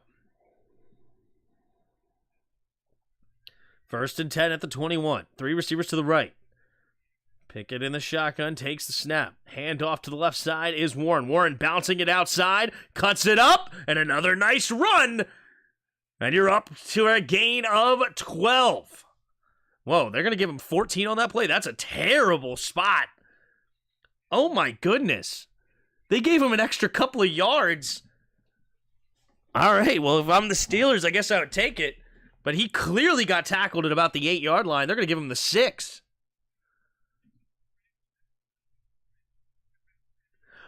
Maybe not. Actually, he landed on the player. You know what? I give the refs a little bit more credit than I should give him a little bit more credit. Technically, the knee was not down because he was on top of the defender. Takes the snap. Handoff up the middle. Here's Najee Harris. Najee Harris is going to lose a yard on the play. And this is the perfect, most beautiful example. Where was Jaylen Warren drafted? Where was Jaylen Warren drafted? What pick was he drafted? I don't even know. Undrafted. And who's looked better this game? Najee Harris, 6 for 26 and a touchdown. Jaylen Warren, 4 carries, 38 yards. This is why you do not overdraft a running back. Okay? This is a prime example that you do not take a first-round running back at any time in your GM career. You just do not do it. It way matters more of who is your offensive line. So much more important. I think that QB class was weak. Yeah, it definitely was. Howell had a sack issue at UNC. That's why he dropped to the 5th. In college, what I'm saying is that he's still better than Willis and played better competition. Yeah. We're not doing this again. Yep. We're doing it again. Najee says cinder blocks for feet.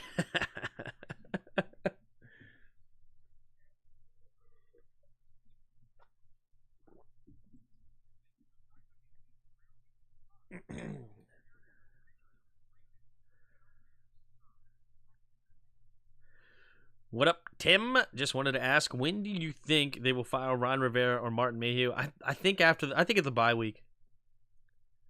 If it's not at the bye week, I don't think they'll fire him at all. Unless his name is Barry Sanders. I love Barry Sanders. Barry Sanders is my favorite running back of all time. Okay? He had the most negative yard plays, but yet still had a career average of 5 yards a carry. I love Barry Sanders. I would not draft him in the first round. He had over 100 sacks in 3 years at UNC. That's crazy. Is that true? Seems like a lot. Yeah, that's a lot. What if a running back is 400 pounds and runs a 3.9 40-yard dash?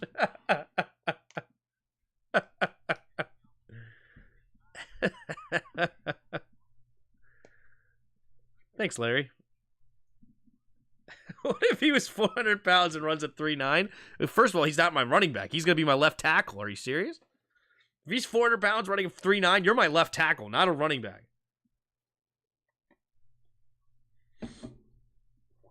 What about Chase Young? I'm talking Sam.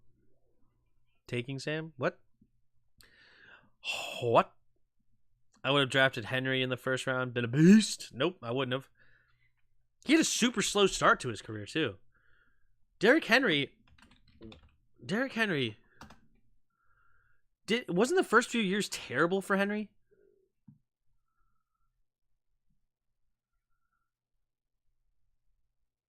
Yeah, 490 yards, 744. He didn't explode until 2018. Here we go. 3 receivers to the right. Pickett in the shotgun, takes the snap, looking, throw it to the left side. It'll be caught by Pickens. Pickens trying to turn it outside, and he fumbled the ball. Dangerous there. 3rd and goal. Forward progress. Adrian Peterson is a first-round convict. Oh, gosh. Tim would be like Leonard Fournette has the same skill set. Exactly.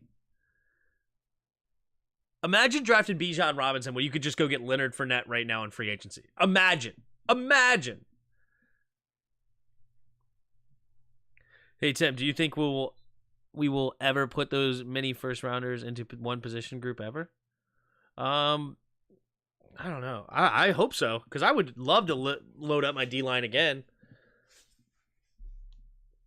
And my offensive line. Screw it, man. Here we go. 12-man in the huddle.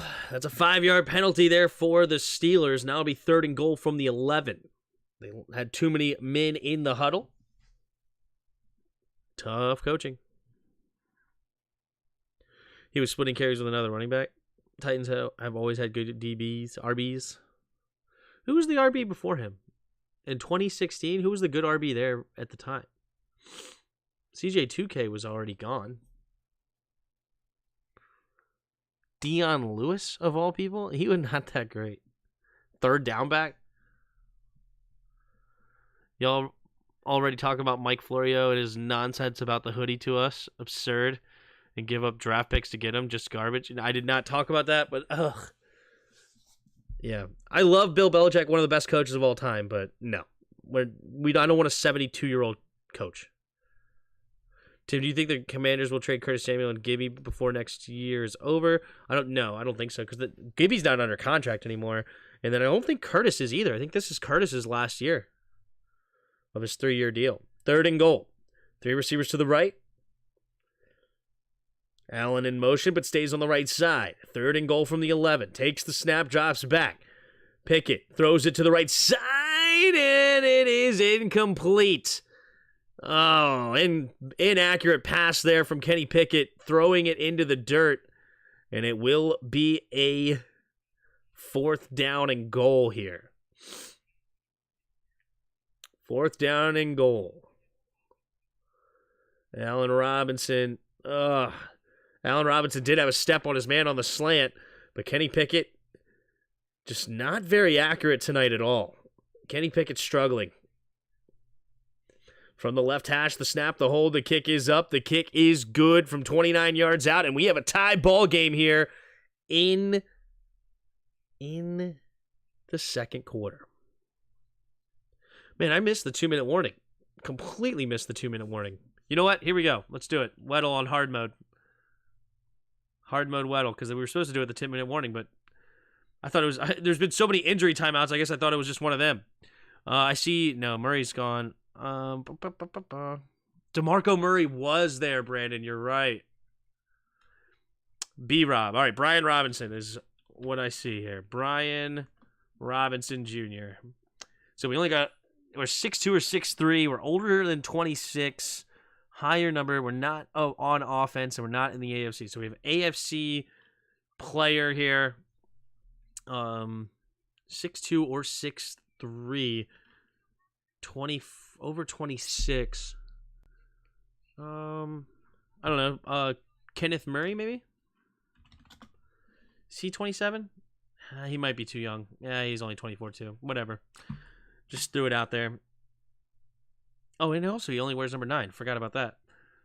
All right, so we're not in the AFC West. We're not a linebacker. We are on defense, though. We're 6'3", not a linebacker.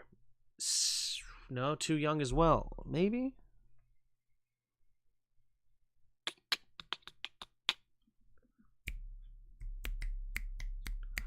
So defensive end that's 6'3".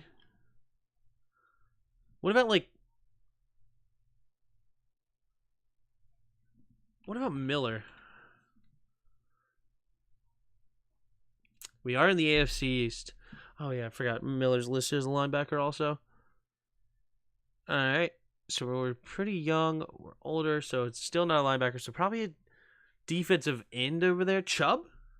Is Chubb? He's 6'4". Darn it. We're 28 or 29. Bradley Chubb is not a linebacker. Good night. He's a defensive end. Oh, and he only wears number 2 also. All right, so not on Miami. We're on the Jets. Jermaine Johnson's too young. Ooh, what about... We have the Jets or the Patriots? Judon? He wears a single digit too, doesn't he? I'm just going to go with it. Matthew Judon. Wait, what? Wait, what? How do you spell Judon? Why is he not on this list? Ooh, Hamilton. No, Hamilton's too young. Not one of the Boses. There's the kick from Boswell, and it will be a touchback. All right, let's see. No, Chris Jones is 6'5". But yeah, we're also in the AFC East. We're either on the Jets or we're on the Patriots. That's who we're on. It's one of those two, and not a linebacker. Who's the great defensive tackle right now for them? Who's the great defensive tackle right now for the Jets? Oh my goodness. Why am I drawing a complete blank?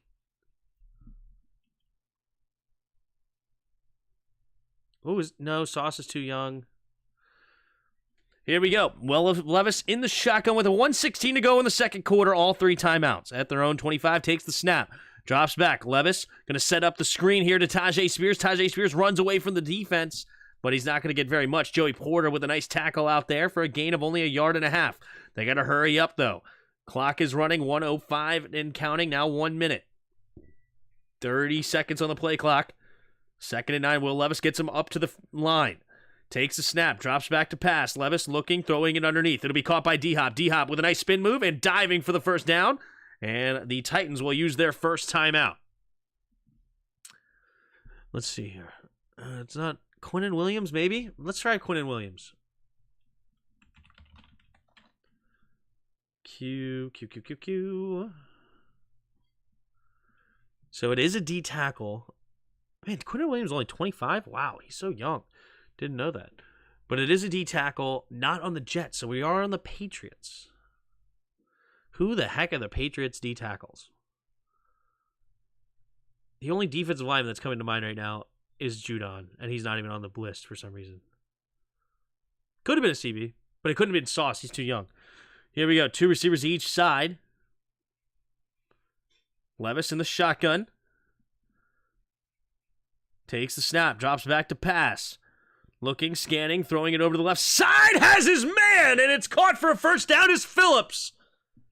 Kyle Phillips gets the 25-yard gain up to the 39-yard line, and with 42 seconds, they are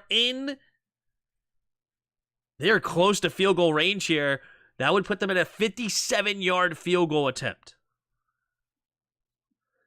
Got Titans defense, Levis and Henry on fantasy. Wow, a lot of Titans.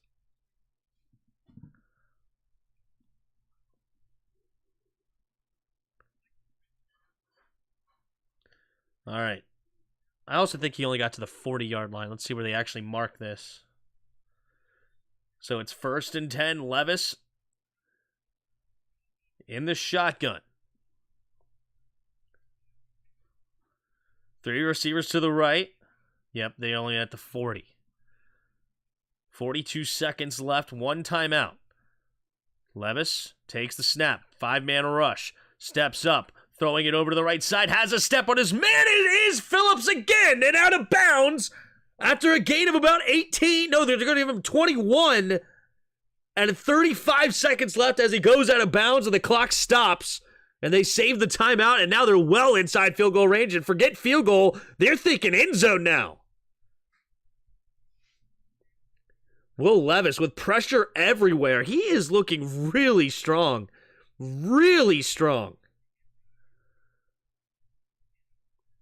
Here we go. 1st and 10. Levis in the shotgun. 2 receivers each way.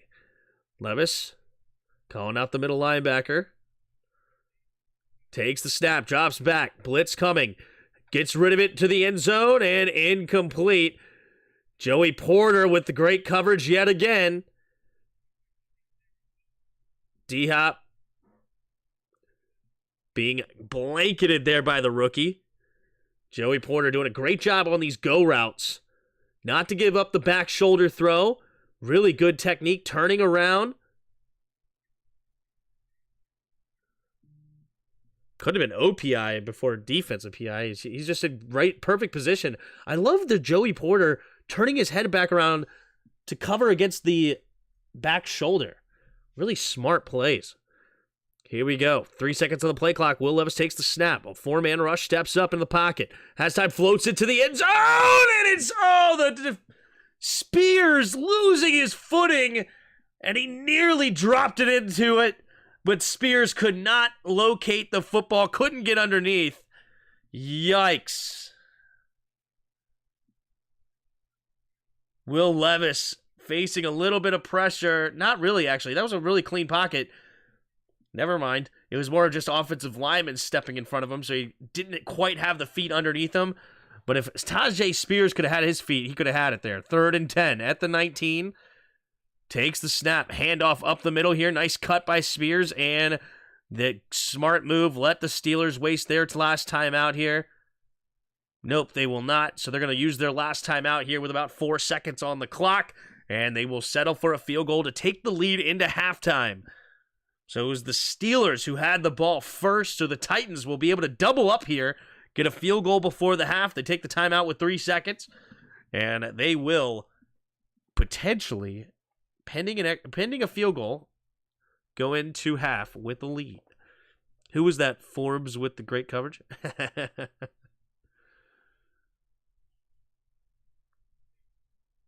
Harbaugh's fun to watch, yeah.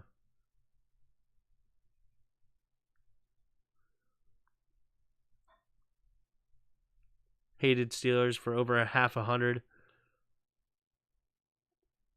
Immaculate hit the first ground. Immaculate hit the ground first. Here we go. Nick Folk, 36 yards out. We have the snap, the hold, the kick is up. The kick is right down the middle. It's good. And it's 13-10. Tennessee on top of the Steelers on the road. Titans looking to get their first win on the road this season and it improved to 500. Steelers could fall to 500 with the loss today. It's a great game so far. And we still have to figure out this one here, this Weddle here. I don't know any defensive tackles for the Patriots right off the top of my head. I really don't. That roster is completely void to me. Huh. John was a million times better than River Bottom Ron. Yeah. I don't know. I don't know the Patriots like that. I really don't. Defensive line. Who's an aging defensive lineman on their team?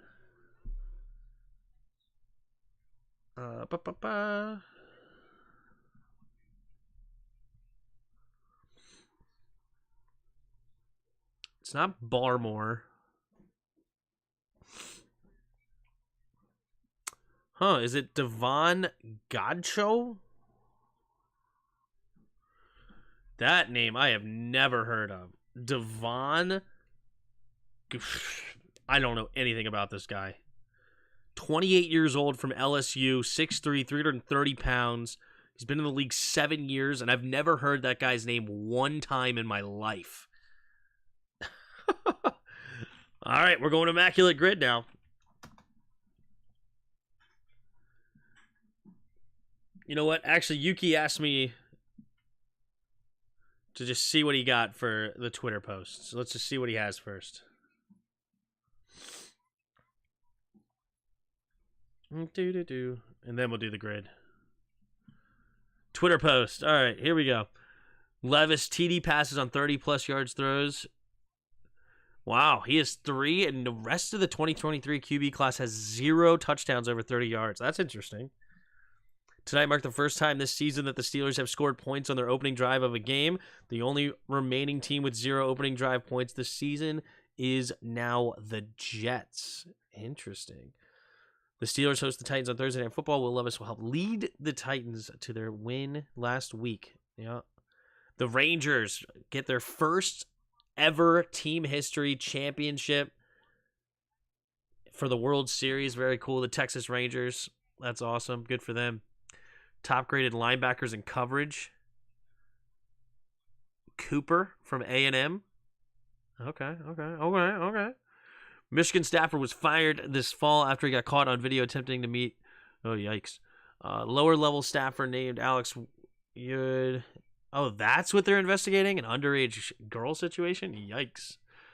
NFC teams with over 50% chance to make the playoffs. Only 6 of them, which I guess makes sense because there's only 7 playoff teams.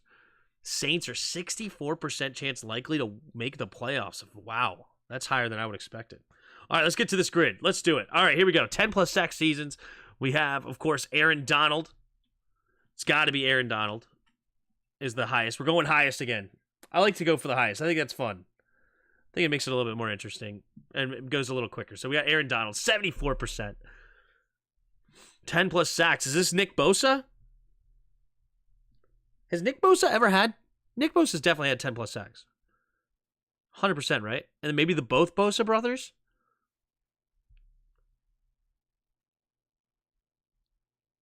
Is it both the Bosa brothers? Let's see. Bengals, Niners. Bengals, Chargers.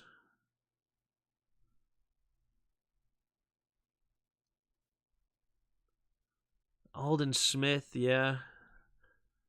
I don't think he would be the highest one. I bet Sam gets sacked twice. Rams, Jets. Yeah, it's probably Joey Bosa, right? It's not Joey?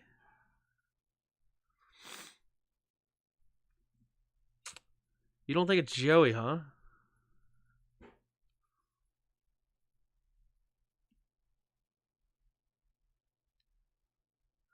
Chargers, Jets.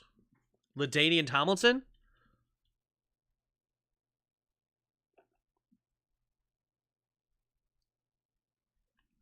Probably Tomlinson, right? 68%. Let's go. Frank Gore? Another running back? Old vet? Frank Gore? 40%. They should do a column for your players who went to... Oh, geez.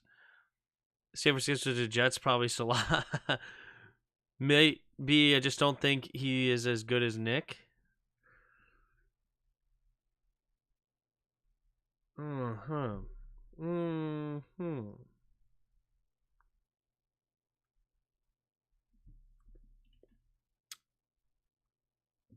No. Joe Namath for the Jets, Rams. I can't imagine that's the number one answer, though. It's a good pull. Good pull. I gotta go Nick. Right? Nick has had 10 sacks years, right? 73%. Let's go. And Joey Bosa's had 10 plus sacks too, right? He's been injured so much, but has he actually ever gotten to 10 sacks? That's my problem. Or is it a guy like Sean Merriman? Ooh, Terrell Owens never played for the Bengals, did he? No, he was at the Seahawks, Eagles, Dallas, Niners. Like Ocho Cinco was in Cincinnati. Is it Sean Merriman? You think it's Khalil Mack? Khalil Mack. He definitely had a 10-sack season. All right, I'm going Joey. I'm going to trust you. Yes, 77%. Let's go. I just know he was injured so much. I'm like, did he ever actually get there? I just didn't know for sure. T.O. was a Bengal? T.O. was a Bengal? Why am I so hard thinking of a Rams Jets players? I don't know.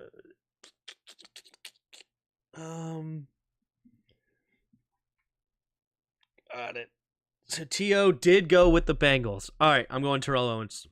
I'm going Owens then. 60%. You guys are the GOATs. With Ocho to end his career. Got it. Okay. Forgot about that one. So Chargers, Bengals.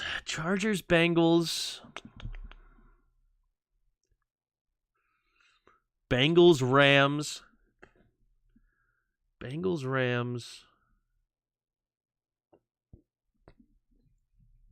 Jets, Rams. Interesting.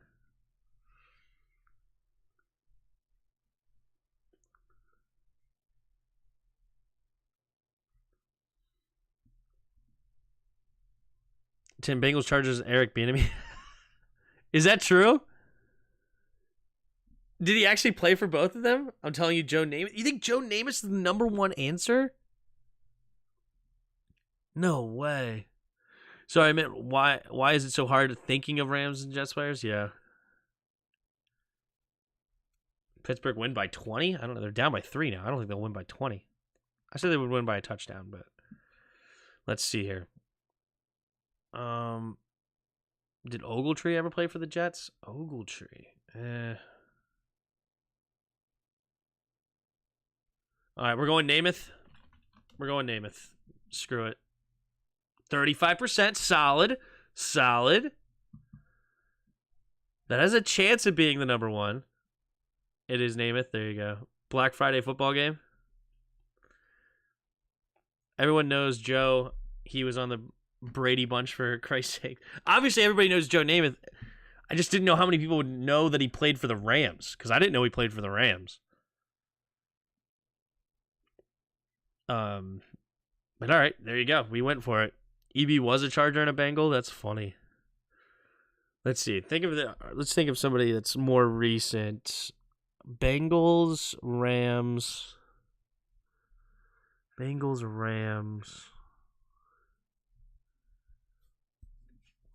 trying to think of some of these receivers. I'm not thinking of anybody.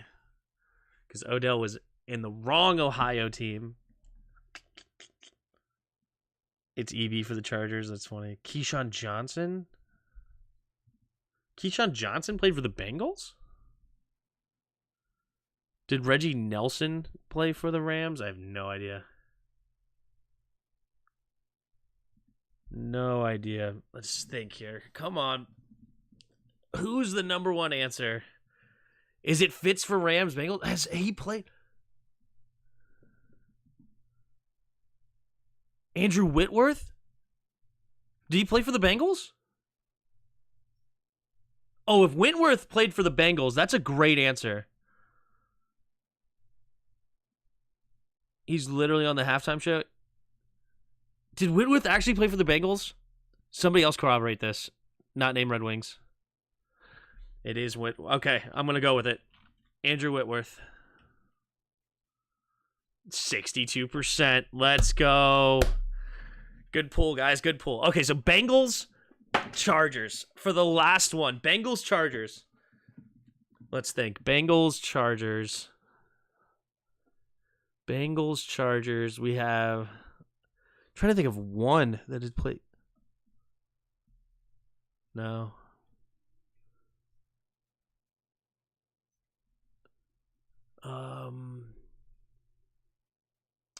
Thinking like the backup quarterbacks like Tyrod or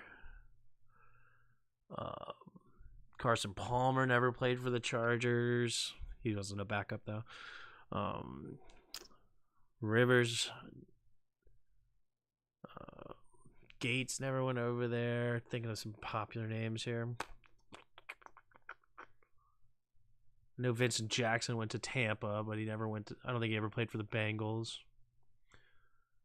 Do you not trust me, Tim? Yeah, I don't think Antonio Gates ever played for the Bengals.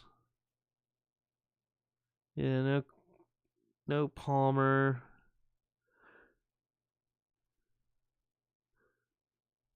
Yeah, Gates only was a Charger. Yeah, he never played for the Bengals.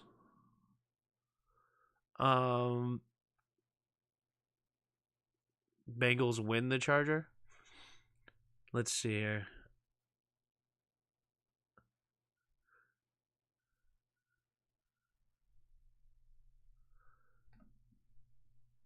Darren Sproles never went over there to Bengals, did he? I don't think he ever ended up over there. Maybe an offensive lineman I can't think of. Pick your boy EB. EB is here? Alright, fine. Eric Bieniemy.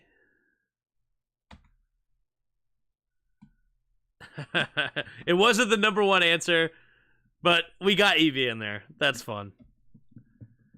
You don't think Gates will get into the Hall of Fame next year? I think so. He has the most touchdowns as a tight end ever. All right, let's see. Who is the number one answer there? Takeo Spikes. Takeo Spikes. That's a name that I would never have gotten to. I vaguely remember that name because I think he played in the 2000s. Takeo Spikes. But man, only 22% too. That's a tough one.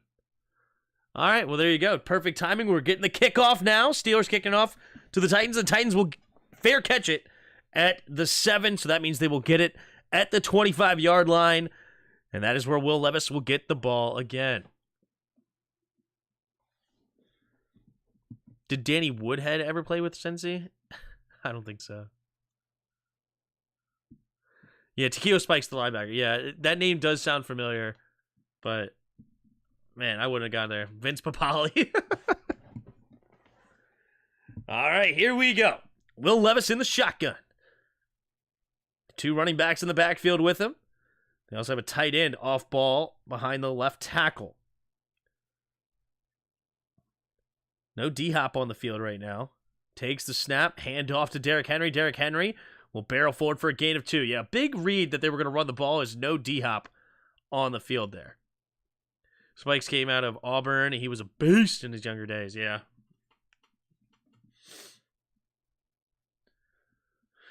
All right, 2nd down and 8. There's D-Hop now coming back onto the field as well as Treylon Burks. Treylon Burks, look how clean his jersey is tonight. Has he had anything going on his way? That was one of the cleanest jerseys. Look at it. Oh my, did he wash it at halftime? Jeez. Here we go. In the shotgun. Takes a snap. 4-man rush. Steps up. Throws it over to the right side. D-Hop drops it. It would have been a gain of about 3, but D-Hop got 2 hands on it and could not haul it in.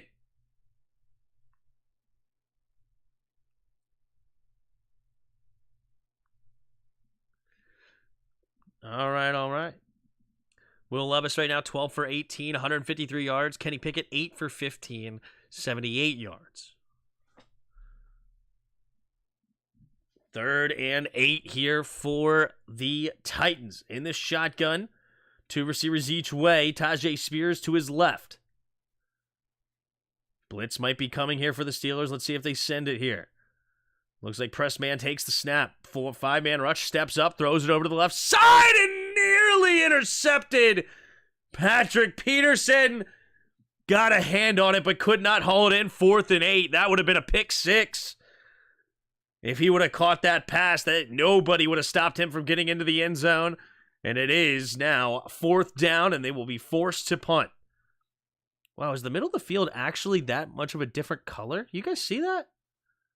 That's not a screen thing? Why is the middle of the field so dark? Very weird. All right, here we go. Here's the punt. There's the kick. And it's a big, huge punt all the way back inside the 15. Calvin Austin trying to turn it upfield, and not a lot of room there, and he gets crushed at the 13-yard line. Great punt coverage there by the Titans. And the 13-yard line is where Kenny Pickett will start this next drive, currently down by 3. Cole Holcomb got his knee bent the wrong way, like Nick Chubb. Oh, that sucks. We sitting pretty, y'all. If y'all didn't know it, we got a bunch of money, a bunch of picks, and we got a young QB on the rookie contract. I love it. I mean, we have potential, but it all matters of who we hire as our GM. You think Gary Clark will get into the Hall of Fame? I don't think so. Maybe, though, but I don't think so. In the pistol. Takes the snap. Hand off to the left side is Harris. Harris cutting and getting hit hard there by Edmonds. He falls forward for a gain of 3. That's right. Edmonds got traded from the Eagles over here to Tennessee. Wouldn't it be cool if he went farther than the Eagles did? Probably doubtful, but if the Titans could get it together. Tim, when you played college football, what was your favorite stadium that you played at? Probably Benedictine's College, but it was a D3 school. You guys probably don't know it. Small school in Northern Illinois. It's actually a pretty big school. Takes a snap, handoff up the middle to Najee Harris. Najee Harris slipping through the line, cutting it back, staying on his feet. Oh, and then he finally gets tripped up by the turf monster at the 39-yard line. 1st and 10 Steelers after the big run there for Harris. And the Steelers get back into the Titans territory. Here we go. It's going to be Adam Peters as our GM. Book it. I wonder how many students went to Benedictine. You played college, what position? I played tight end fullback. Small D3 school. I didn't play much. I wasn't all that good. I walked on. My best game was my last game, though. Not catching anything, just blocking. Fantastic blocking. Takes a snap. Quick throw over to the right side, caught by Warren. Warren will get pushed out of bounds for a gain of about 8. So 2nd and 2 now coming up for the Steelers. Tressway just makes a returner's life a nightmare. Yeah. 12 minutes to go in the 3rd quarter.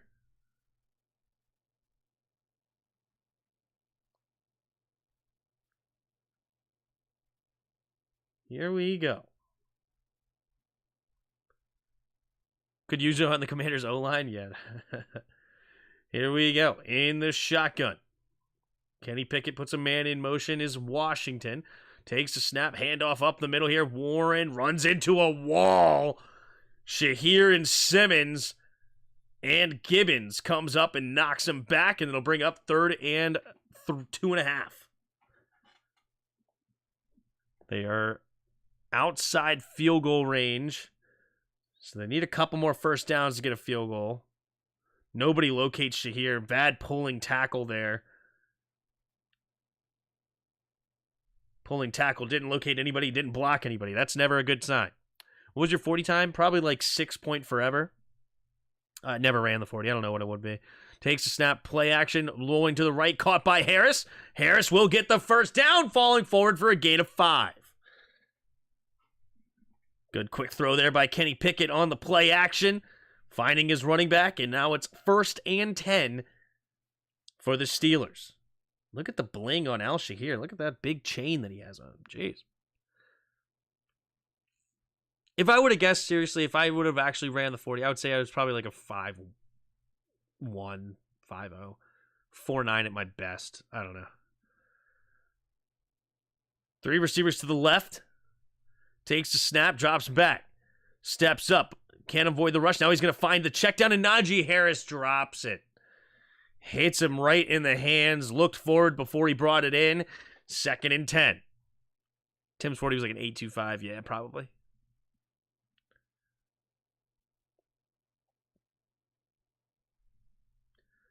Second and 10. 10.5 to go here on the 3rd.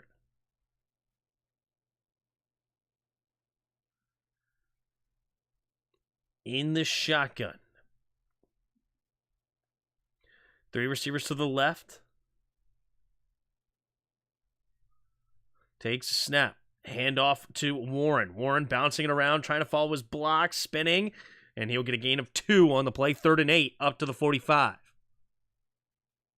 That was like, geez Louise. Wasn't Harris Henry's backup and B-Rob was Harris's backup? No, I think Henry was way before Harris. 3rd and 8. 10 minutes to go in the 3rd.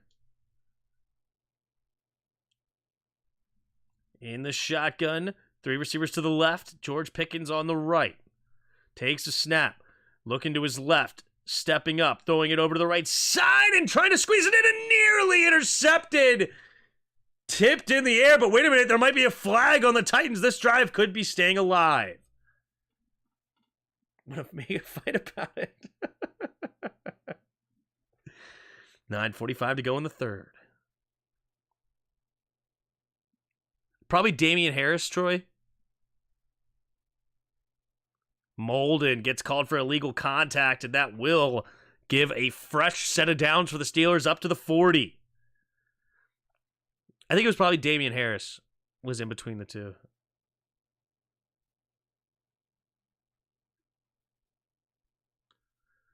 Yes, Adam Peters for GM. The Commanders fire. Takes a snap, handoff up the middle here. Is Najee Harris. Harris trying to push the pile. 3-yard gain. Oh, yeah, Josh Jacobs, too, for sure. Najee's going to average 6 yards a carry for the Eagles next year. Oh, that would be ridiculous. You might be right, too. That's the sad part. Peters is the assistant or something GM for the Niners.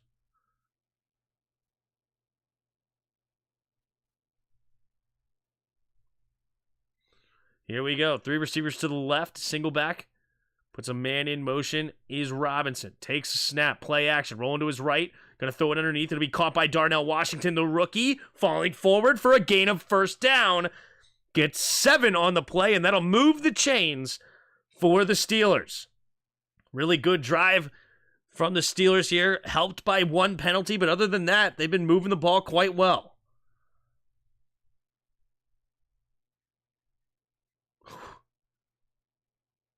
Darnell Washington, big tight end, 6'6", 6'7" body frame.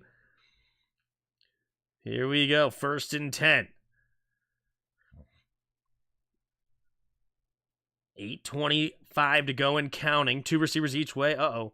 Steelers will have to waste a timeout here. There was 2 seconds on the play clock. And the Steelers waste a timeout in a close game. I hate to see it. And 1st and 10 when we come back. He's the assistant GM for the Niners, yep. Yeah, when was Damian Harris in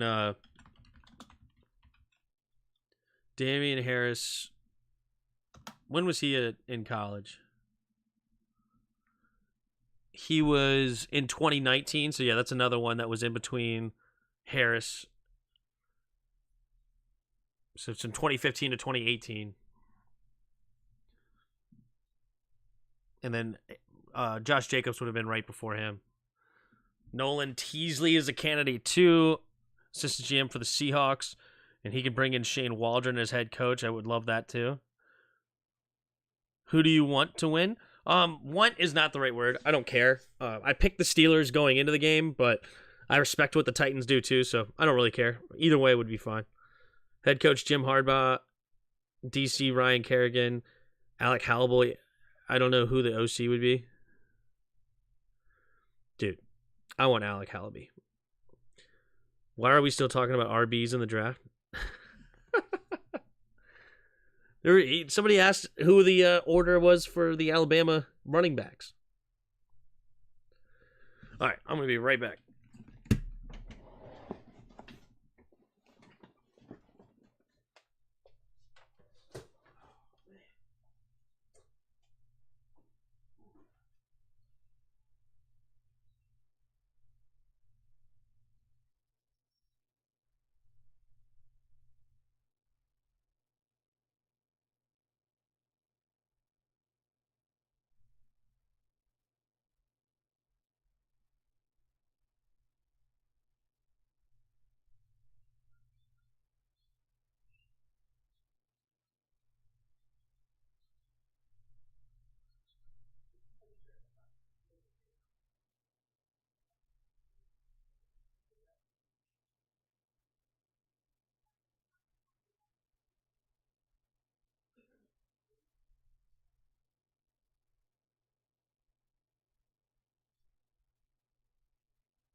Oh, second down. Sorry about that. Missed one play. All right, here we go.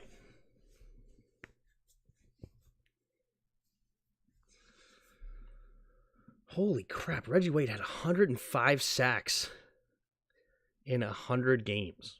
Yikes.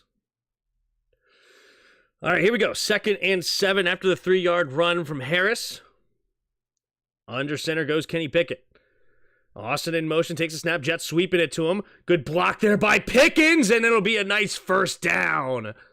Pickens laying the wood there on that block, and it's a gain of 8. Move the chains up to the 19-yard line. Goes Calvin Austin. Look at this block. This is one of the reasons why I would have loved Pickens. That's a big block there. Love it. Is what it is. Norwell was online coach. Here we go. 1st and 10, 7 minutes to go in the third. Steelers inside the red zone, takes the snap, handoff to Harris. Harris is going to get tackled for a loss. Loses 2 on the play, and it's 2nd down and 12 now. Smoot wanted for us. Why isn't he mentoring? You all can blame Ron, but Smoot was the one pushing for him. I mean, obviously I'm blaming Ron. He's the one that actually picked him. But yeah, why not? Smoot, get over there. Coach him up.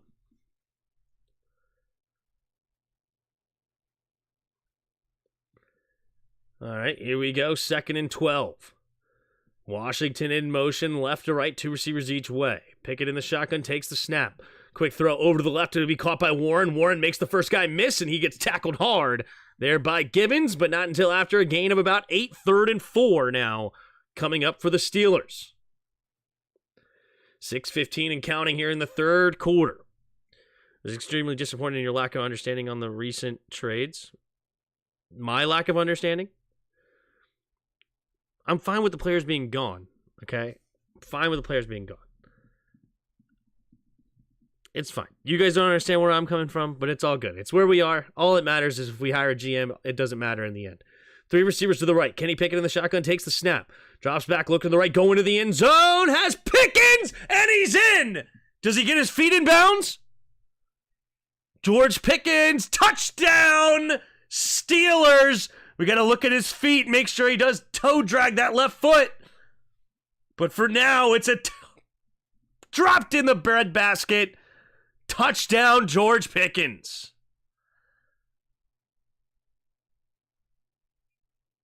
Let's see what happens. Nice 14-play, 87-yard drive. Here we go. 1 out. George Pickens, get off my team. I never want to talk about you again. How do you not toe drag that?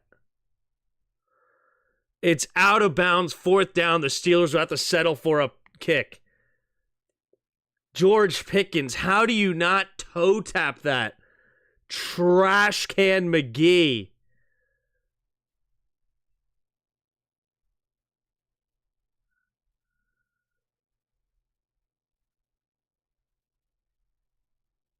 George Pickens, you are terrible. Wow. George Pickens, how do you not toe tap that? That was such an easy toe tap. And now it's 4th and 3. The Steelers will probably have to settle for a field goal to tie this thing up. Wow. Do anyone have faith in the new owner in the building of this team? I hope so. Here we go. The snap, the hold, the kick is up, and the kick is good.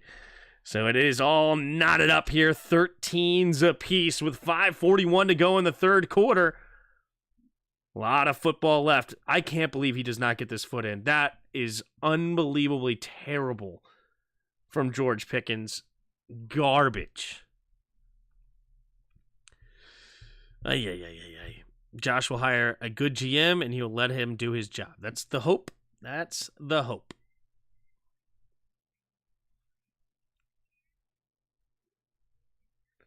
See, I don't want anybody from the Niners, and I don't want anybody from the Seahawks.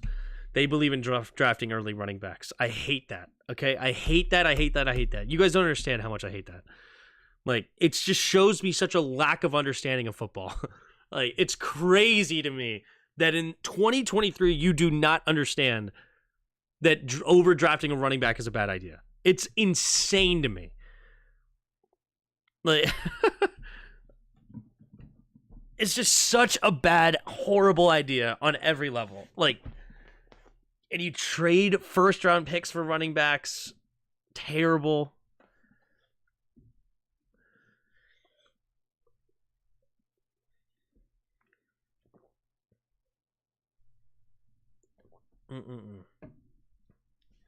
Pickens has magnets in his gloves. He's not good. Tim, what do you think of the Raiders' new head coach being a former Redskin? Who is it?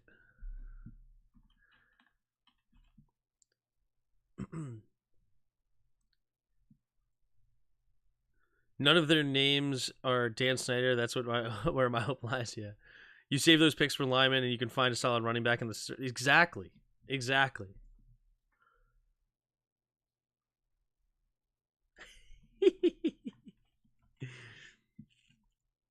We don't need RBs. Exactly. We don't need RBs. Exactly. But yet, for some reason, these stupid freaking people draft these running backs or trade for running backs high. It's terrible. Antonio Pierce. What about him? We need O-line help? Exactly.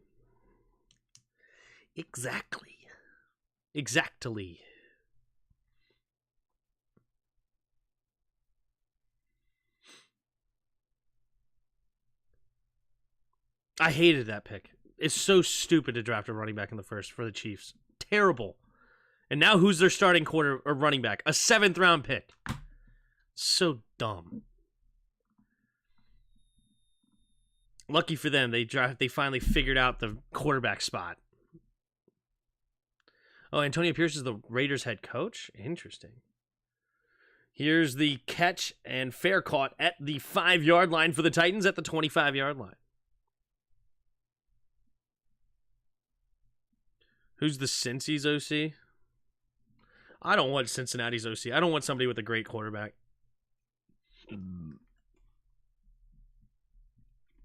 We had Pierce in Washington. I didn't. That's interesting. He's the greatest interim head coach. Yeah. Andy Reid knows nothing about football. Yep.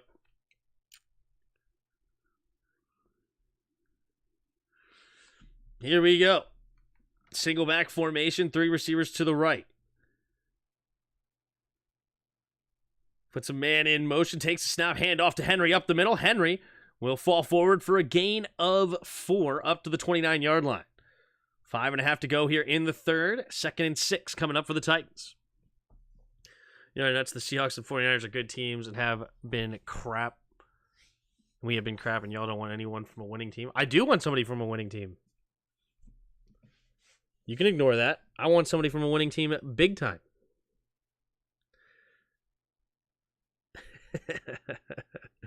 Pierce is the interim head coach since they fired McDowell's on Tuesday.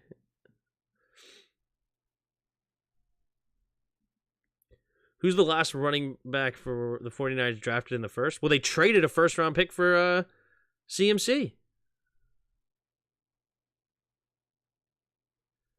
Tim, what do you think about Dan Quinn being a head coach? That is interesting.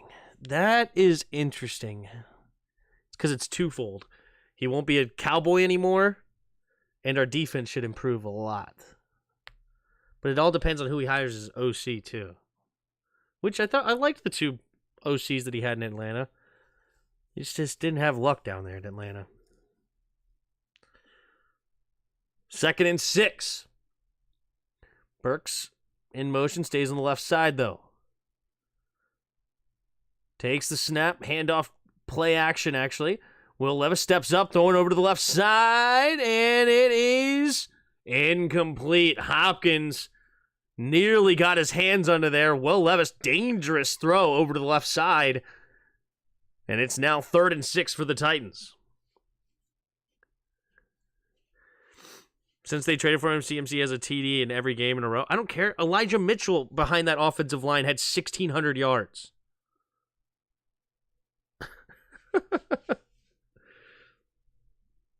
It's the heart of that offense. That's ridiculous.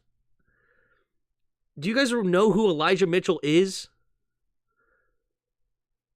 Here we go. In the shotgun. Man in motion, Okonkwo. 3 receivers to the left. Takes the snap. Drops back to pass. Blitz coming. Levis avoids the rush. Rolling to his left now. Backing up. Has to get rid of the football. And does. There's a flag on the play. Most likely in the area of holding. Wait a minute. D-Hop thinks it's against the Steelers. Oh, it might be defensive holding. Hold the phone.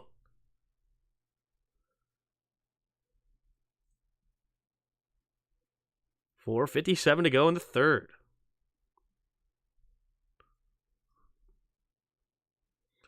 Legal contact. So Peterson gets called for it. He's covering Treylon Burks. No, excuse me. It's Moore. Is it Chris Moore? Must be Chris Moore. 1st and 10. Now for the Titans after the free first down with the penalty. Heavy single back formation here for Henry. Takes the snaps. Handoff up the middle here. Henry slips through and falls forward for a gain of 11. Good blocking up front. And Henry finding that hole in the offensive line and getting through it for a gain of 11. Kazi has to trip him up to save a touchdown. Really good blocking. Great hole on that power offense right up the middle.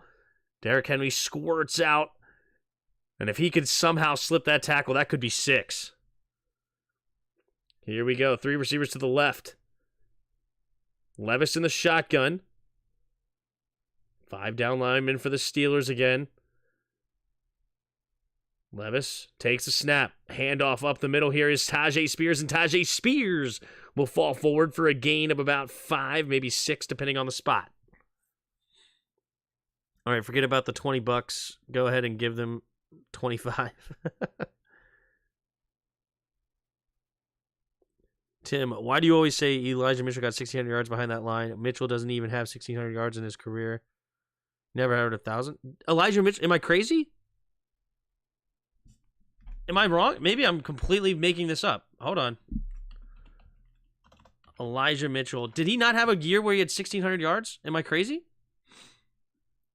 Single back formation, takes a snap, play action. Levis trying to set up the screen, and it's going to be tipped and caught by Henry and room to run down the left sideline. And he's up past the 30 to the 25.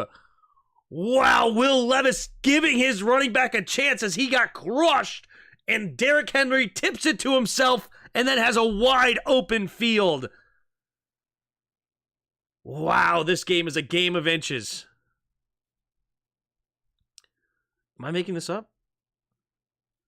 Crap, who was it then? I thought there was a running back recently that went off.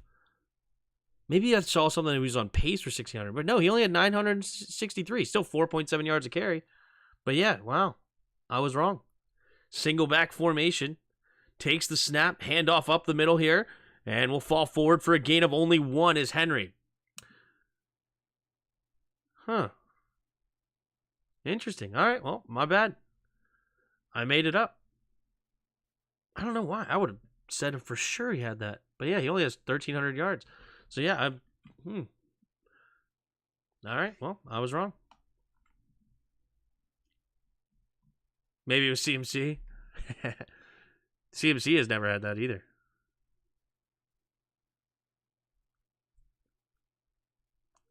Sam will learn a third offense in 3 years. Yeah. You're also wrong about the Niners trading a first for CMC. Wow, I'm making up everything. Well, there you go. Call me out. Get it correct. How much? What did they trade for him then? 2 receivers each way. Takes a snap. Quick throw over to the right side. It will be caught by Burks, and it'll be a gain of 3. Treylon Burks gets up a little limp. Also made up his first. Man, I made up everything.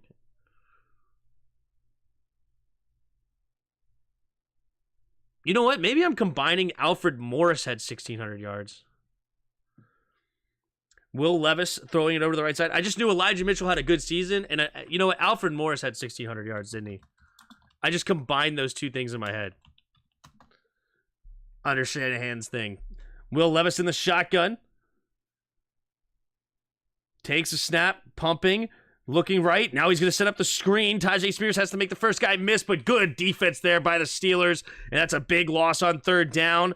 And it'll make the field goal a little bit more difficult here at about a 48, 49-yard field goal. Yeah, Alfred Morris had 1,600 yards in the Kyle Shanahan. So that's where I got that made up. But it was a 2nd, 3rd, and a 5th. Sheesh, still a lot. That's still a lot of capital. I knew they traded a lot for him. 2nd, 3rd, and a 5th. Good night. For a running back? Terrible. From the right hash. The snap, the hold, the kick is up. The kick is good. And the Titans go up again by 3, 16-13. Alfred Morris rookie year was real good, yeah. They gave up a 2nd, a 3rd, and a 5th for CMC. How we only get a 3rd for Chase? JK, yeah. I mean, you guys can disagree with me all you want, okay? Here is a fact. All right? Here is a fact. You had Miles Sanders versus Isaiah Pacheco in the Super Bowl, okay? That's a fact. That's who you had in the Super Bowl. All right? The winning team had a 7th round pick winning the Super Bowl. And if you go through and look at a lot of the Super Bowl winning running backs, I believe there was only one that was drafted high in a long time. And that's Marshawn Lynch. Outside of Marshawn Lynch winning the Super Bowl, it's literally been guys like LeGarrette Blount. Who else was some? James White.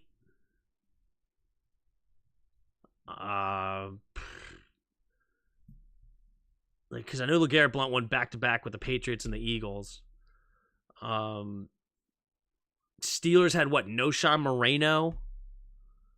Not Steelers. Did I say Steelers? Why did I say that? I meant Broncos. And then who did the Steelers have in their 2nd Super Bowl against? Bus was not there anymore. The Bus was the one in 2005, 2006 season. Who was the running back for the Steelers when they won the Super Bowl against the Cardinals? Brady won a Super Bowl as a 7th rounder, 6th rounder, but yeah. Sony Michel, yep. But Tim, there were running backs who have provided 1st round production. Super Bowl winning running backs, yeah. But this is my point. Steelers, Rashard Mendenhall. Rashard Mendenhall actually was a 1st round pick, wasn't he? Rashard Mendenhall.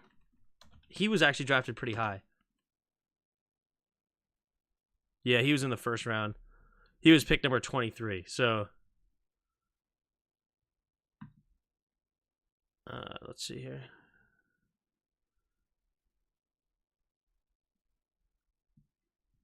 So Mendenhall was another first round one, and they won in what, 2000? That was the 2009, 2010 Super Bowl, right? 2010. So there's two first round running backs winning the Super Bowl. There's the kick, and it will be a touchback. Oh, if you go back into like the 80s and 90s or whatever, back then and before, running backs were a lot more important.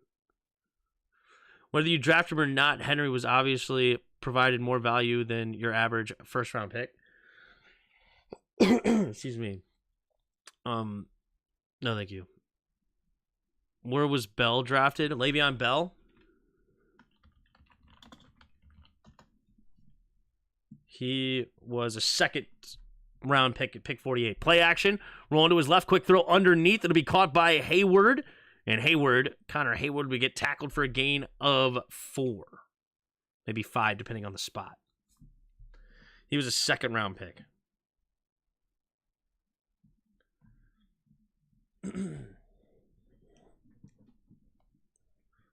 Chief won the Super Bowl with the first round running back Clyde Laird. Yeah, he wasn't the starter. Yeah, the bus was a first round pick, I think. I think the bus was back in 2005.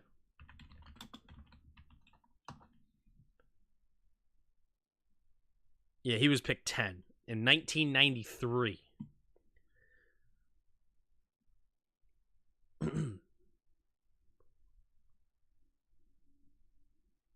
Interesting. Rams and Steelers. I didn't know the bus got drafted by the Rams. I didn't even know that.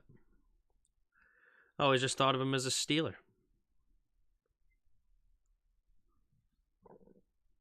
Excuse me. Potential overtime. Jahmyr Gibbs on the Lions. Yeah, Jamal Williams had a great season for the Lions last year. Led the league in touchdowns.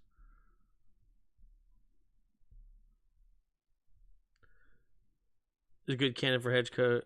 Keep thinking the EB is a good candidate for head coach. Y'all learn the hard way. He's not head coach material, in my opinion. Where was Jonathan Taylor drafted? Second round. Willie Parker. That's a name. Willie Parker. Where was he? I know he was in the Steelers, and I know he's a running back. But what years was he there? He won 2. So he was there for both.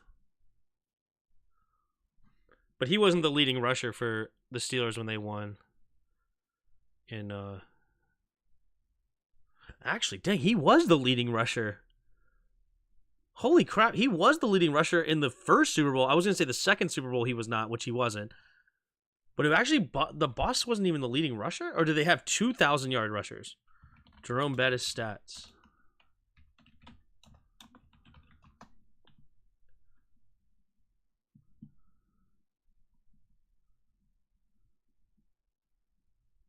Dude, when he won the Super Bowl, he wasn't even good. He did have 3 touchdowns in the playoffs, but he only had 3.2 yards a carry. So Willie Parker really won that Super Bowl.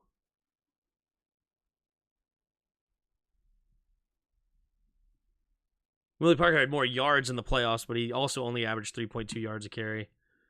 And he only had 1 touchdown.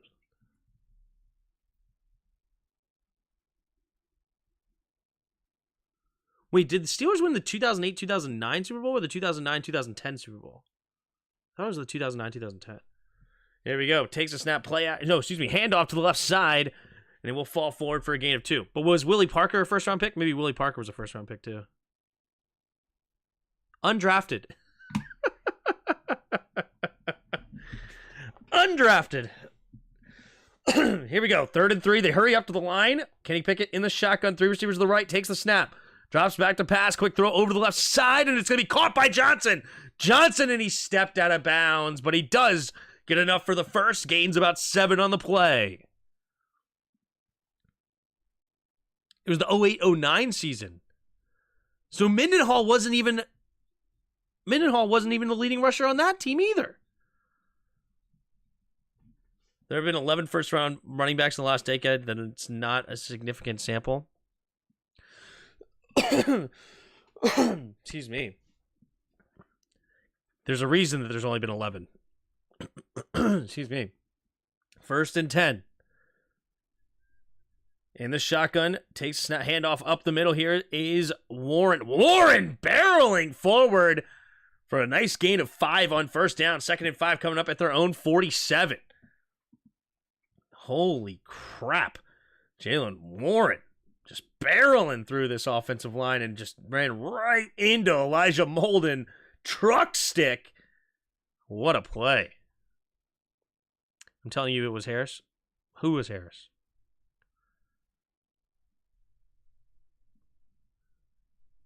Here we go. In the shotgun, 2 receivers each side. Takes the snap. Play action. Quick throw over to Pickens. Pickens will get tackled for a loss. Not a very good play there. There was 2 defenders out there. Poor decision by Pickett to throw it out there. 2 defenders, only 1 blocker. George Pickens gets hit as soon as he gets the ball. The reason is GMs are pretty bad. Yeah, because you don't draft a running back in the first freaking round. The only franchise allowed to draft a running back are the Steelers, Eagles, and Niners. None of the franchises are organized, though. Here we go. 3 receivers to the right. Takes the snap. Drops back. Quick throw going D and incomplete. Bettis retired in 06. Not 05. Yeah, he retired the spring of 06, but it was the 05-06 Super Bowl. It's kind of confusing. NFL is confusing with the split years. Because the whole season is basically in one year, but then the Super Bowl is in the next, so it's confusing when you say it.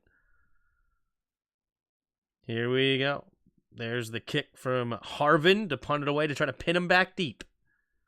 Short punt. Not a very good punt, but it takes a very good Steelers bounce. What a bounce. Holy crap. It bounced like 2 yards away from out of bounds at like the 24 and somehow rolled all the way to the 8. There is a flag on the play, though. No flag on the play. How many top 10 QBs have won the Super Bowl in the last decade? Maybe no QBs should have been drafted before 11. Let's see. How many first-round quarterbacks have won the Super Bowl? You have Peyton Manning. You have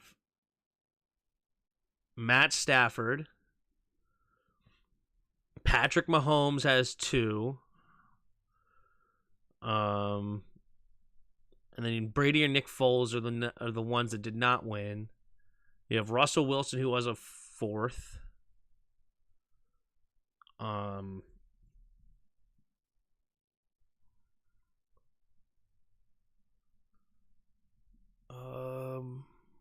Who am I missing? Who won last year? Mahomes, Chiefs. Yeah. I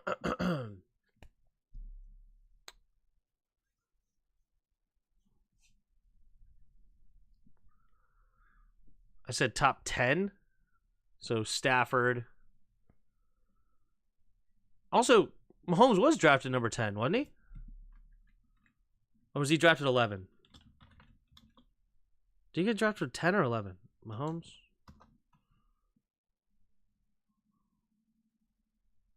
No, he got picked 10 too.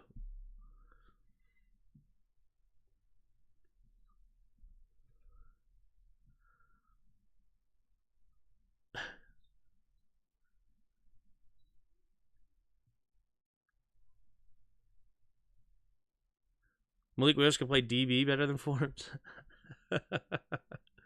Leading for the Steelers was Kajane Carter. When? In 2006? Stafford doesn't count. He was on his second team. But with the second team, it doesn't count. Gotcha. Okay. Well, if that's how you feel. I mean, they traded 2 first-round picks for him. So, I mean, it's similar to what I'm saying with the CMC thing. So, I think it kind of does count.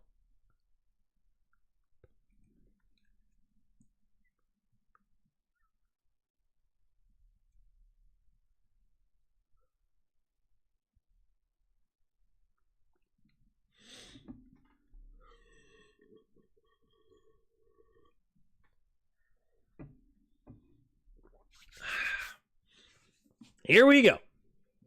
Titans backed up to their own 8-yard line after a beautiful punt there by Harvin. They have a 3-point lead. Let's see if they can add to it. Single back formation. Takes the snap. Play action. Will Levis looking, patting that ball. Now he's going to throw it over the left side and has Treylon Burks. Treylon Burks for a first down. Nice throw by Levis. You know what? I'm happy to be wrong about this game. Levis has been fantastic. You know, I was saying that I thought that the Steelers defense would give him some fits, and they have tried. They have thrown a lot of pressure at him. They've thrown a lot of different looks. But Will Levis has stood in there, taken the pressure, and delivered the ball at an extremely high level. I've been very impressed with Will Levis tonight. Very impressed. Tim, can you answer this question? Did Josh Allen score a touchdown on Tampa last week, or did he spike the ball early before crossing the goal line and making it a fumble? Oh, I have no idea. I didn't see that. Here we go. In the shotgun. 3 receivers to the right. Oh, wait, I did watch it, but I don't remember that. I think it was a touchdown. Here we go. In the shotgun, takes a snap, handoff up the middle here for Derrick Henry. Henry will fall forward for a gain of about 3. 2nd and 7. He wouldn't have had Belichick cheating for him? Wow. Do you think if Brady was drafted earlier by a different team, he would still be the same dominant QB as we know now? Honestly, I think he would still be pretty darn good. I really do. I used to say no. I used to say he'd be like a Carson Palmer, but I think he would have still been good. Here we go. D-hop in motion right to left. Single back, takes the snap, handoff up the middle. Here's Henry. Henry with a nice run up the middle, spinning, falling forward up to the 39-yard line, and it's another first down for the Titans. Remember the Hail Mary mugging? Yeah.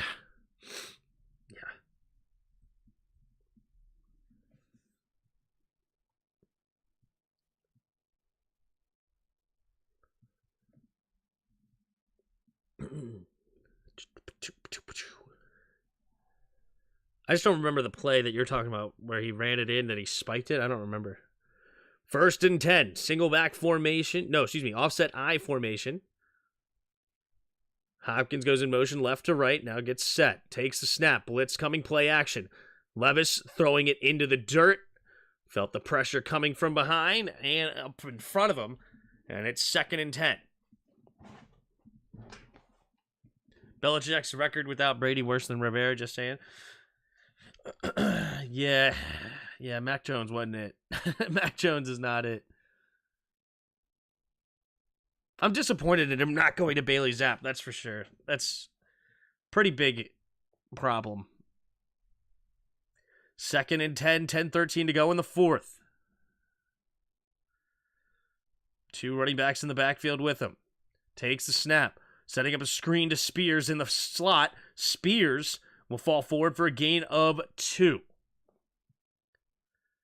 So now they're up to the 39-yard line of the Steelers, and they're looking to add to their lead here. 2 things can lose me is 3rd and 8.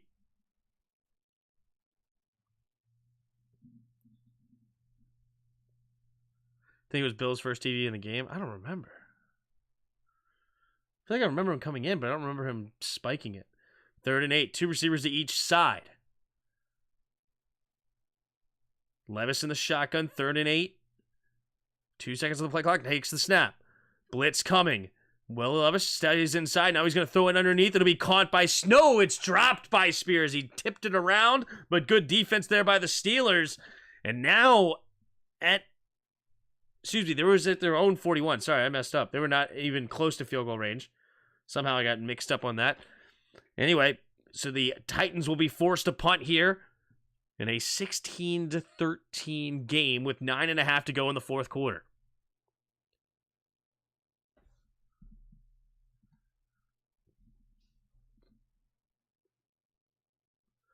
Stonehouse ready to punt yet again. There's the kick. And it'll be fair caught at about the 9-ish yard line, maybe the 8, depending on the spot. And it'll bring up 1st and 10 for the Steelers, but with 92 yards between them and the end zone. What did Belichick win without Brady? Brady still have at least the Eli Manning type career. He had been drafted earlier and given his starting spot a year or so. He actually went 11-5 without Brady one year and barely missed the playoffs because of the Wildcat year with Miami, and the Jets also went 11-5. So if they would have made the playoffs in today's world, and I'd be curious to see what they would have done with Matt Castle and company, but they went 11-5 without him. Then they went 3-1 without him on the four games. So they had a 14-6 record without Brady before Brady went to Tampa. And then Brady went to Tampa, and it was the COVID year. So many of their defensive players opted out of the season. They had like 6 players opt out that year. Very weird year for them. Cam Newton was the quarterback. Then they went, 7-9? They still somehow won 7 games that year. I believe, if I remember correctly. And then they drafted Mac Jones, and that's been a disaster ever since. Like, Mac Jones was a terrible pick. Terrible pick. And it's been bad. And I blame Bill Belichick for not making the move to go to Bailey Zapp. I think Zapp would be a lot more of a competent quarterback for them. And they just refused to do it. They could have had Tom Brady 2.0 with Bailey Zapp, in my opinion. Seriously. Not that I don't know if Bailey Zapp had the right personality to actually become that, but it's just that time where they had Bledsoe got hurt, and Brady came in and then took over. Could have had Mac Jones get hurt, have Bailey Zapp come in, take over, and never look back. Travis Etienne drafted right after Najee Harris. Yeah, they were drafted that year. Etienne is killing it down there in Jacksonville. Mac took them to the playoffs his rookie year. So bad. He's so bad. Mac should never have made the Pro Bowl. There were so many people that opted out. The Pro Bowl is a joke, okay?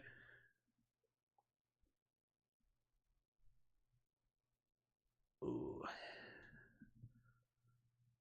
Here we go. In the shotgun. Austin in motion. Pickett takes a snap, handoff up the middle here. Najee Harris gets tripped up but falls forward for a gain of about 6.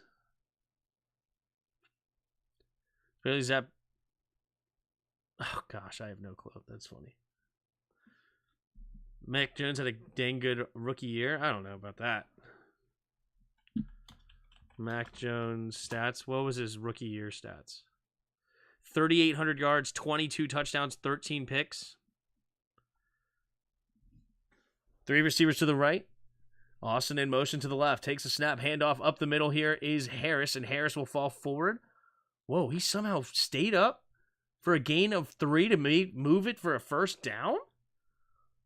What? Was he on top of a defender? He looked like he got tackled after only a yard, maybe a yard and a half, and yet somehow he kept going. That was weird.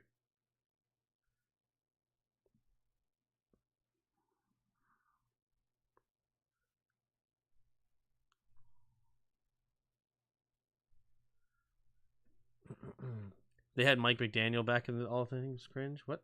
3 receivers to the left. Pickett in the shotgun at their own 19. Takes the snap, drops back to pass. Quick throw over to the right side. It'll be caught.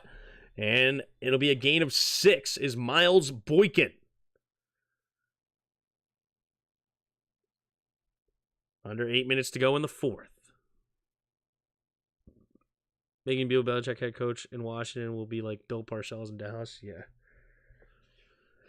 2nd and 4. 7.5 to go in the fourth quarter. Steelers down by 3. Needing some points here soon. He's now retired, yeah. 3 receivers to the right. In the shotgun, takes a snap, handoff up the middle here is Warren. Warren somehow breaking tackles, and they're going to push him forward. He gets a gain of 3. Golly, Warren is a tough son of a gun. This guy will not go down. So many tough runs here by Jaylen Warren. He's got 8 carries, 50 yards on the night. 3rd and 1 now for the Steelers.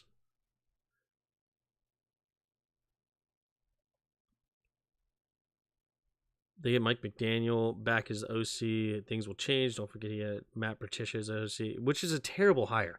Just terrible. And that's something I really judge head coaches on. Single back formation is Harris, but heavy formation. Takes the snap. They're going to jet sweep it to Warren. Warren will get the first down and more. And he's barreling through, pushing defenders downfield. And it's a big first down for the Steelers up to the 41-yard line. Gain of 13. They jet sweep it to Warren instead of handing it up to middle to Harris. And it's a great decision.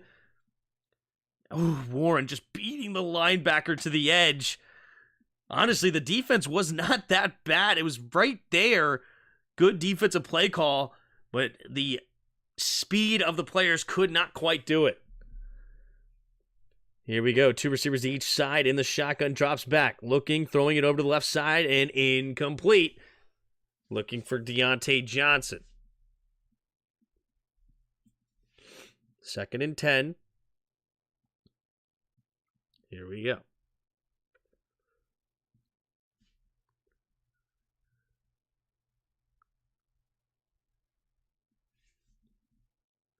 You should, what Washington has gotten out of, you should want, what?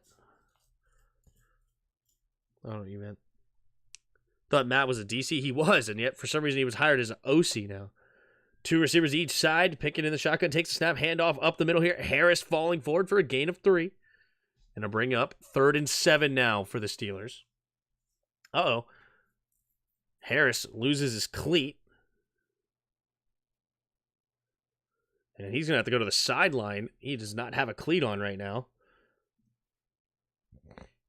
All right, 3rd and 6 here for the Steelers. 5 minutes to play in the fourth quarter. We're getting to crunch time here. 3 receivers to the right.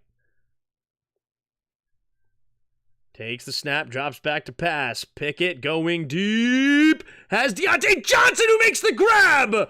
And he's out of bounds at the 22.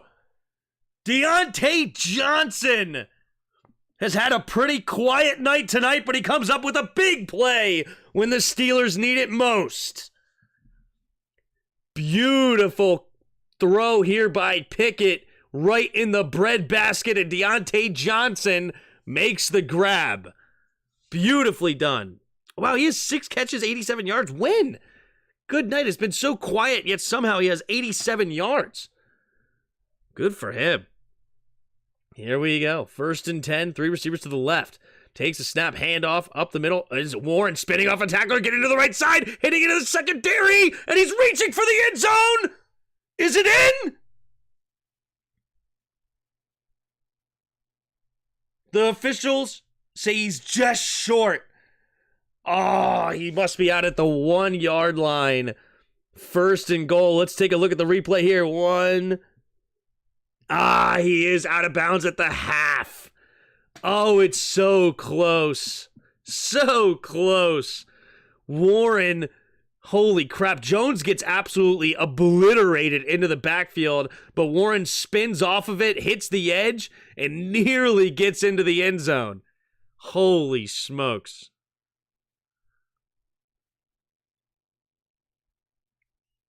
Pickens has 2 catches for -1 yard. Isn't that sad?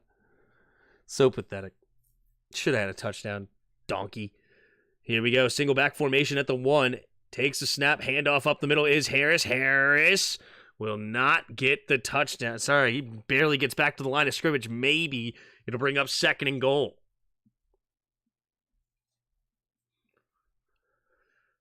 Second and goal.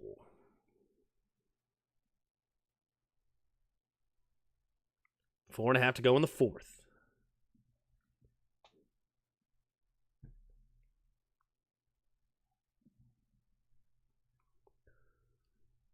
Let's see what happens here.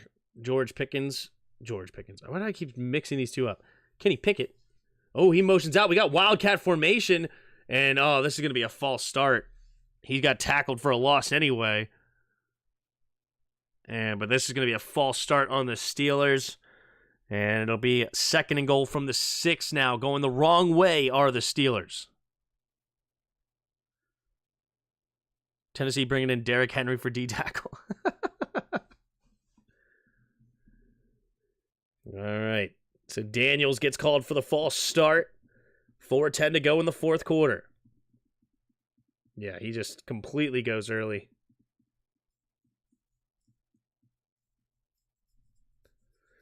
All right, 2nd and goal now from the 6. What do the Steelers do now? They're going to go empty backfield set here. 3 receivers to the right. Takes the snap. Looking to the right side. Going to the end zone. It's going to be dropped by Deontay Johnson, but there's a flag on the play. What's the flag?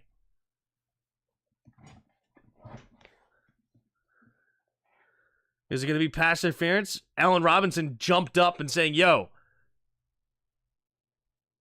Oh, there's a hold sign. That's going to be a 1st down. Holding. Defense. Number 33 gets called for the holding. It is Eric Garr, rookie. Yikes. So, yeah, he just pulls down Allen Robinson.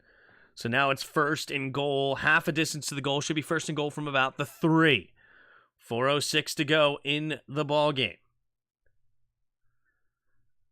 Pickett in the shotgun. 3 receivers to the right. Takes the snap. Drops back to pass. Pickett going to the end zone. And it's Deontay Johnson underneath.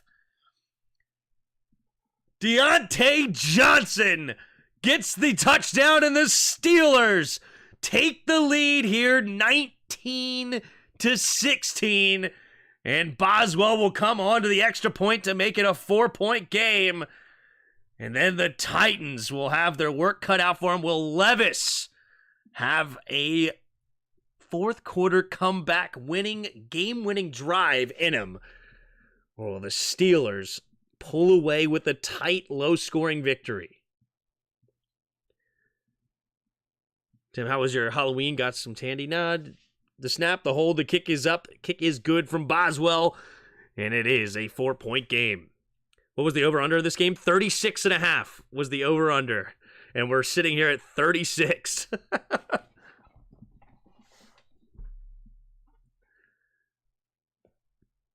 Ever since Johnson came back, he's been the guy, not Pickens. Yeah. Fire up the band, says Will. Flag on the play. Not sure what it is.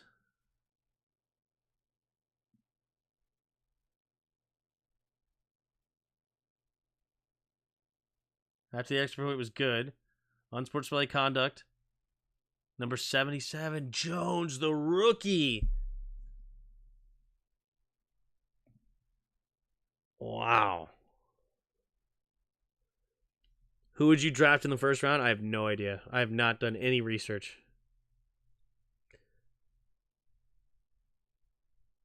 And I have no clue where we're going to be picking. I have no idea. I mean, I would want a left tackle, but I don't know.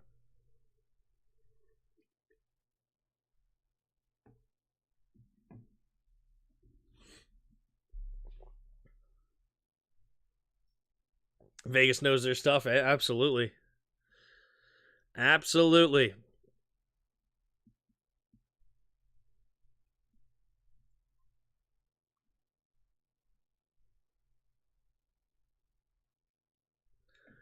Yep, I predicted a 23-16 victory for the Steelers.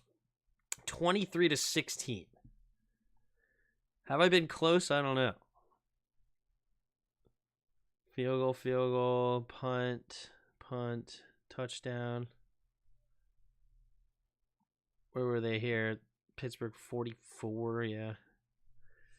I don't know. It's going to be hard to get a field goal here unless the Titans get a turnover and then the Steelers run it 3 times. Titans have to use their timeouts and then they just get a field goal. So in order for me to be correct, I need the Steelers to get a turnover here.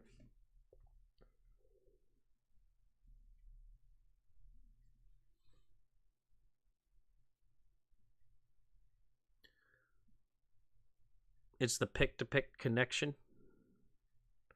Is Peter Skorinski a tackle? Yes. Pickett to Pickens is very unfortunately passing to yeah. It's a pick-to-pick connection, yeah.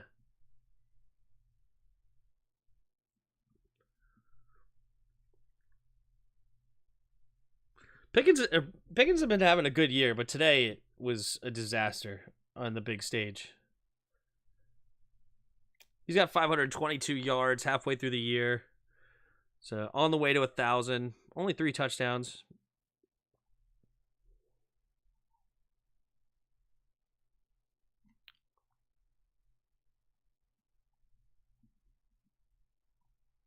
That was Deontay Johnson's first touchdown since 2021? Holy smokes.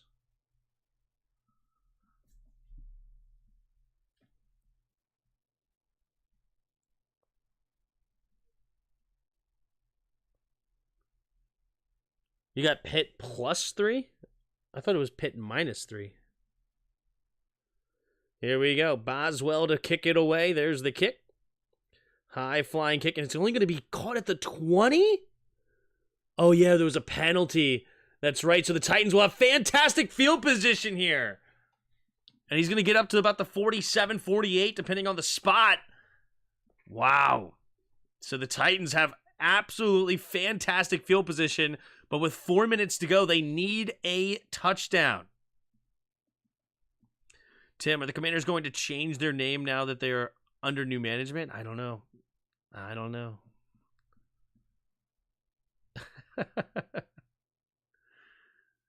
First and 10. Here we go. 3:56 to go in the fourth.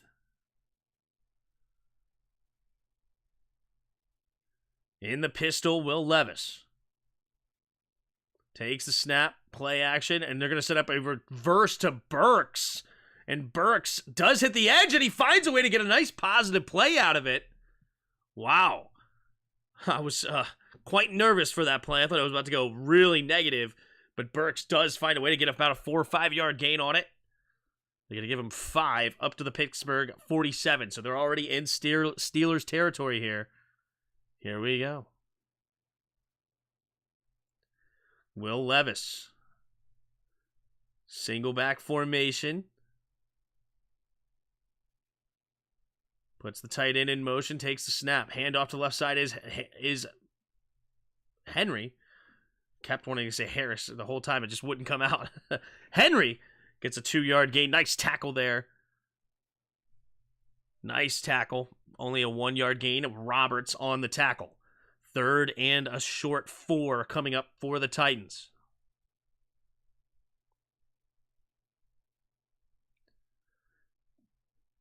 Gotcha. Here we go. 3:15 to go in the fourth quarter.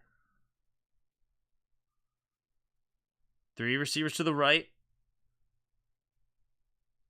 Will Levis in the shotgun. 2 seconds on the play clock. 1 takes the snap. Handoff up the middle here for Spears. And Spears will get nothing on the play. And now it's 4th down. What are they doing? Why are they running the ball so much? I was okay with the 1 change of place run, but holy crap. Back-to-back runs, and this one goes for no gain. It's 4th and 4. Deontay Johnson didn't get the penalty. It was actually Broderick Jones. 4th and 4, 2.5 to go in the 4th. The game basically comes down to this. 3 receivers to the right. Levis in the shotgun. Well, Levis takes the snap. 4-man rush. Steps up. Man-to-man defense going deep. Looking for Burks, and Burks cannot haul it in. And it is incomplete. Burks may have landed on his back poorly. Hopefully he's okay. But with 2:06 to go, the Steelers take over on downs. Treylon Burks lands straight onto his back. Good coverage here by Wallace. Hand-to-hand combat, gets his head around. Incomplete. Don't know what Verbal was thinking on that. Yeah, this is double team DeAndre Hopkins. Good defensive play call there. Yikes.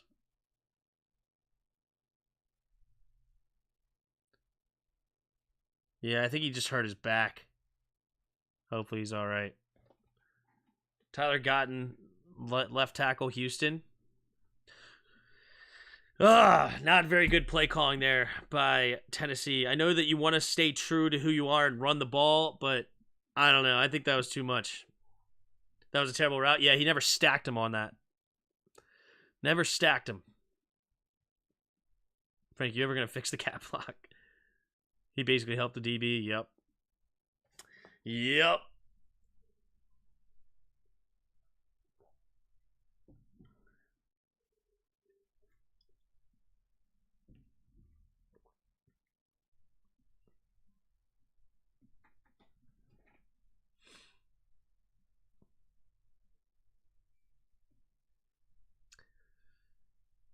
Was that PI?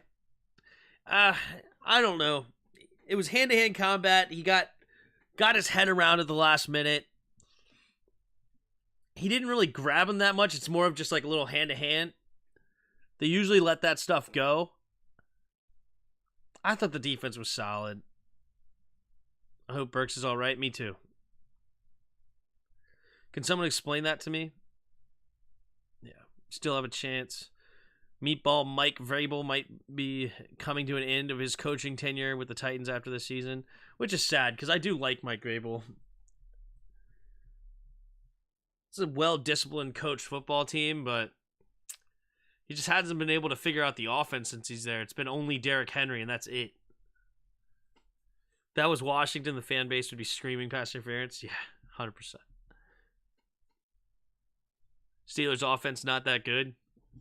Yeah, I mean, their offensive line is garbage. But they actually ran the ball pretty well tonight. 26 carries, 165 yards. That's fantastic. Warren right now averaging 8.5 yards a carry. Holy smokes. Uh-oh. Oh, they're bringing in the backboard. Oh, it may have been a head injury. Maybe knocked him out. Concussion. Uh-oh. They have brought out the car. Bringing out the stretcher. Hopefully he's all right.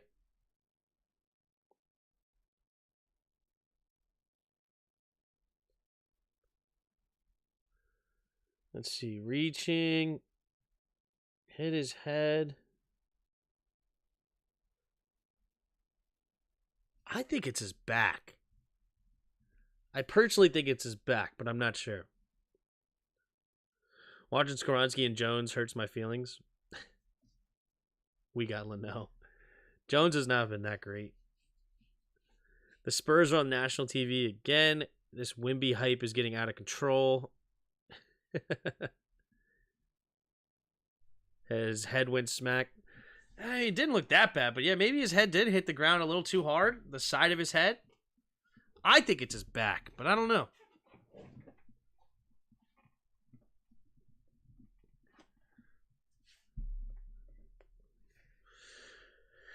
All right, so they have a commercial break here. The Steelers will take over on downs right around midfield. So the Titans will have 3 timeouts and the 2-minute warning. So you could get it down to the 2-minute warning here and then call your timeouts. Jones been balling tonight. You tripping? What's Broderick Jones? Also, he's playing right tackle, not left tackle. He's a 66.5 according to this. 0 sacks allowed. That's good. He's only played 126 snaps this season so far.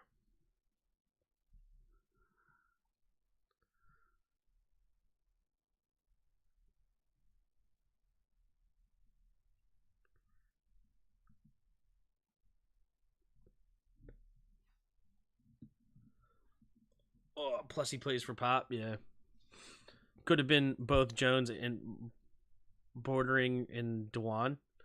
Well, Jones was drafted before our pick.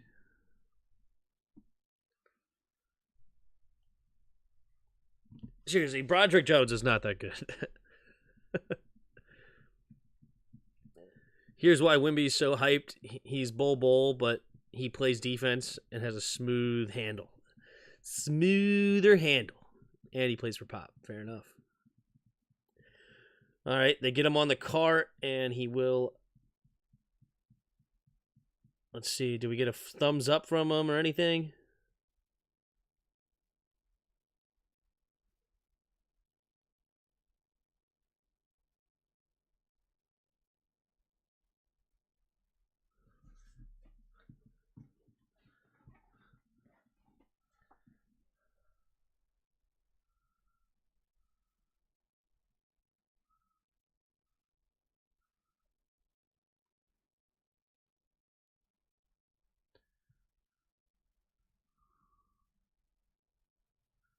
So he's going, I think it's his back. I think he's just back.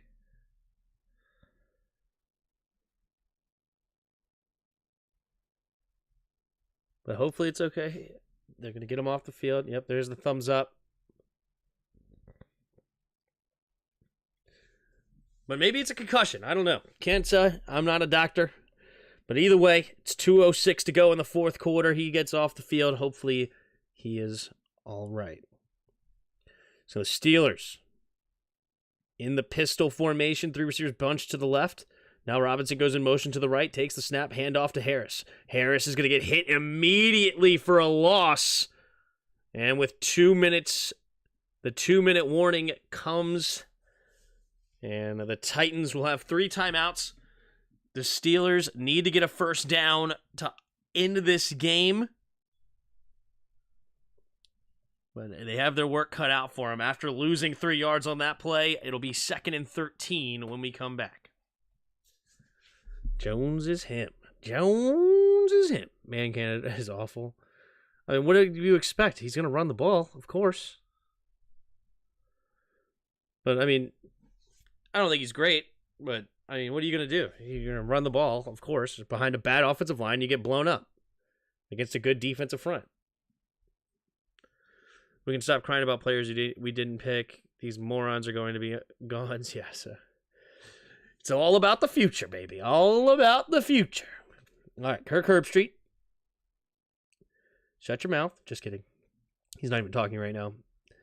All right, so 2nd and 13 when we come back from the 2-minute warning. Steelers have run the ball pretty well tonight, though. They've run really well. 27 carries, 162 yards overall. Really solid running. Over 4 yards a carry for Najee. Over 8 yards a carry for Jalen Warren. 2nd and 13. Do they go back to that jet sweep well with Calvin Austin? He got 8 yards on that one. See what they run here. 2nd and 13. Kenny Pickett. Single back formation. Bunched up. Pickens in motion left to right. 2nd and 13. Calvin Austin, they do go with the jet sweep, turning it up, and he's only going to get the yards back, maybe a couple of them. And now it's 3rd down and 11. So the Tennessee uses their first timeout with 1:56 to go.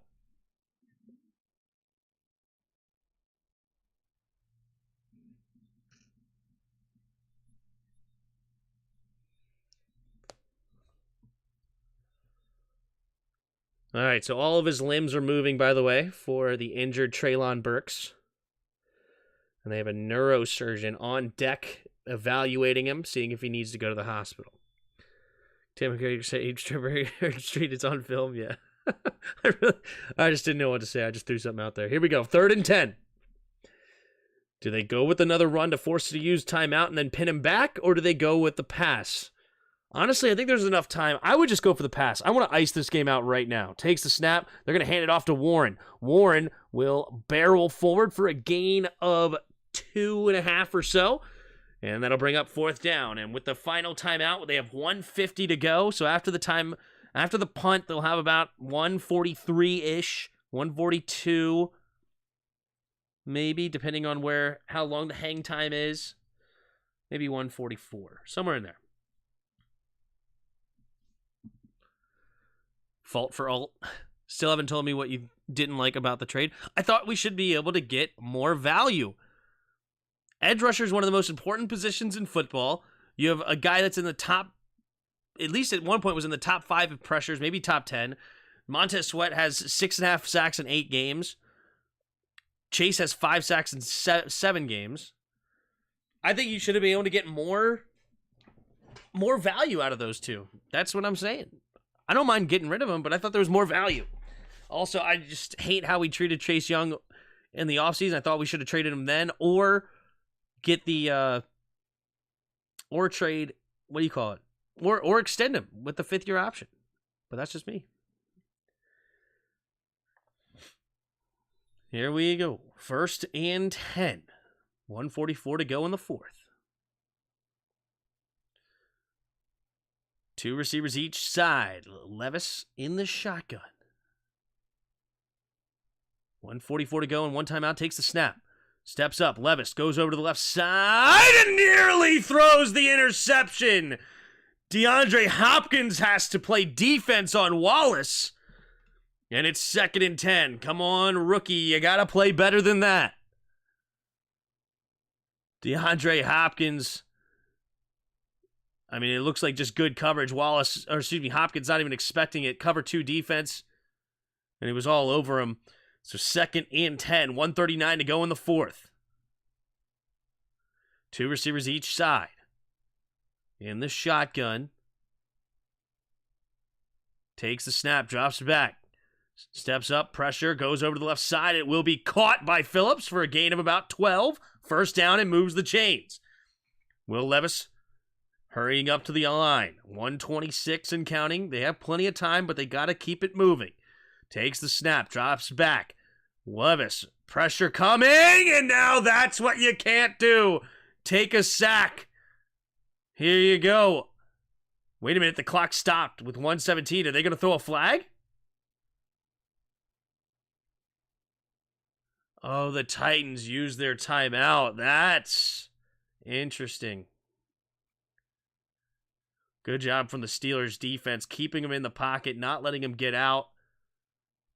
And really good coverage on the back end. I didn't see anywhere to go.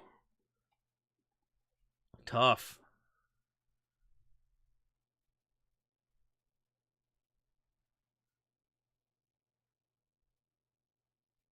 All right, 2nd and 18. No timeouts with 1:17 to go. Not where you want to be against TJ Watt and Highsmith here. 3 receivers to the right. Levis in the shotgun. At their own 19. Takes the snap. Drops back. Going over to flush to the right. He's going to throw it underneath. It'll be caught by Okonkwo. Okonkwo gets up and runs for a few more. Got to hurry up, though, now. 3rd and about 9. Will Levis says the crying emoji. Crying, crying, crying. Here we go. 1 minute to go. Hurries up to the line. Gets there quickly. Takes the quick snap. Levis looking to his right. Pumping. Throwing over the middle of the field and incomplete. And he stops the clock with 53 minutes to go. Sorry, 53 minutes. 53 seconds. 4th and 7. And it all comes down to this. Can Will Levis step up and make a big throw on 4th? Here we go. Levis in the shotgun, 2 receivers each side, and the Steelers will use their second timeout. Makes sense on the most important play of the game. It all comes down to this. You may as well use your timeouts. You don't need them at any other time. Make sure you have the right defensive play call, right personnel, and make sure that you get the stop. So you have a rookie, Will Levis, in his second game of his career, going against one of the better defenses in the NFL, one of the best pass rushers in the NFL. Let's see if he can do it. Can he do it?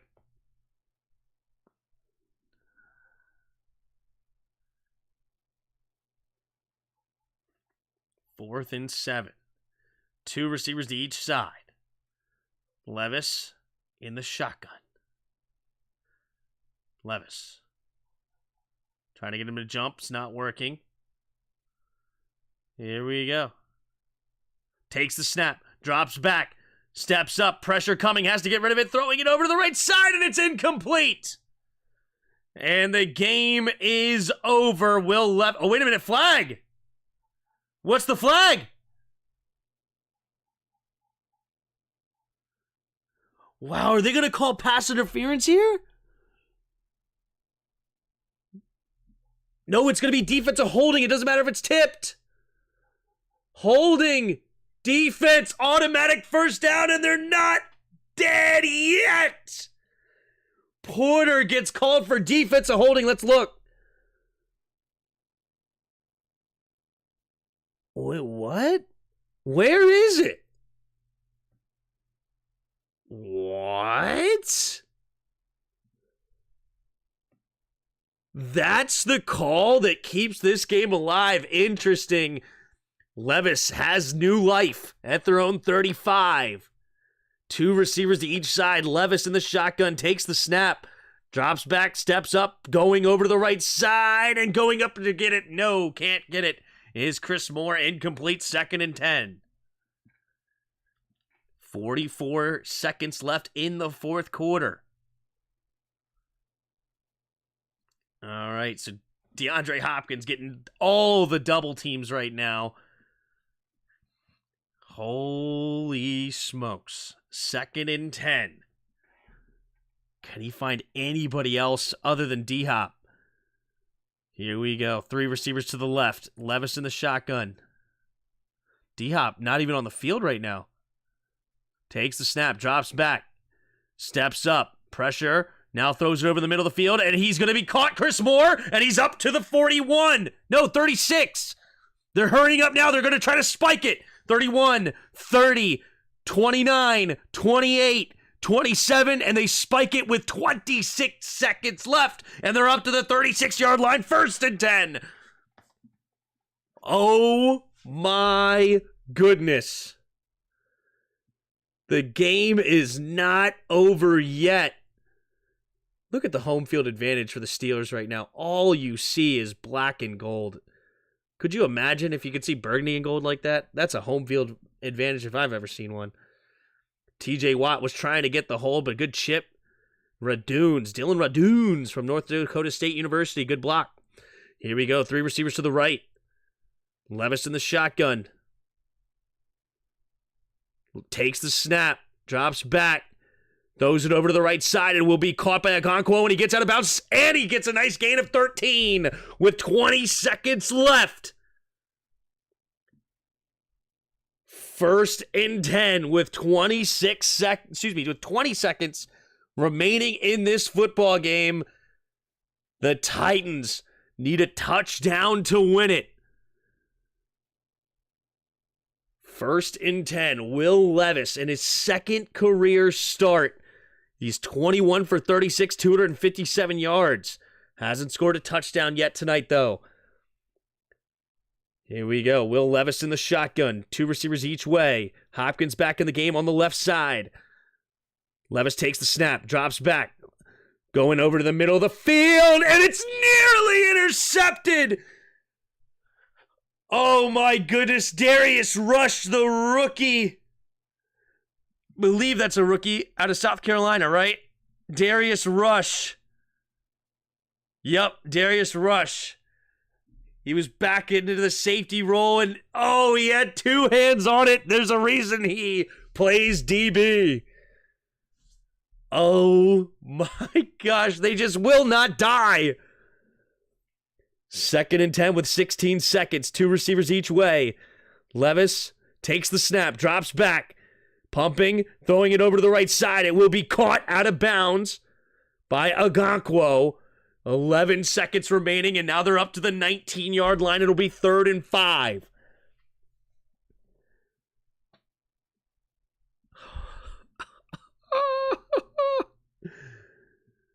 Mid-Tomlin, not great in game coach. What do you mean? Dude, that was a terrible penalty that they threw, and that should have been picked off. The Steelers should have won this game. It's not coaching, it's players. 3rd and 5, 2 receivers each side. In the shotgun, takes the snap, drops back. Levis going to the end zone, and there it is. It is an interception, and it's a touchback, or maybe at the 1-yard line with 6 seconds.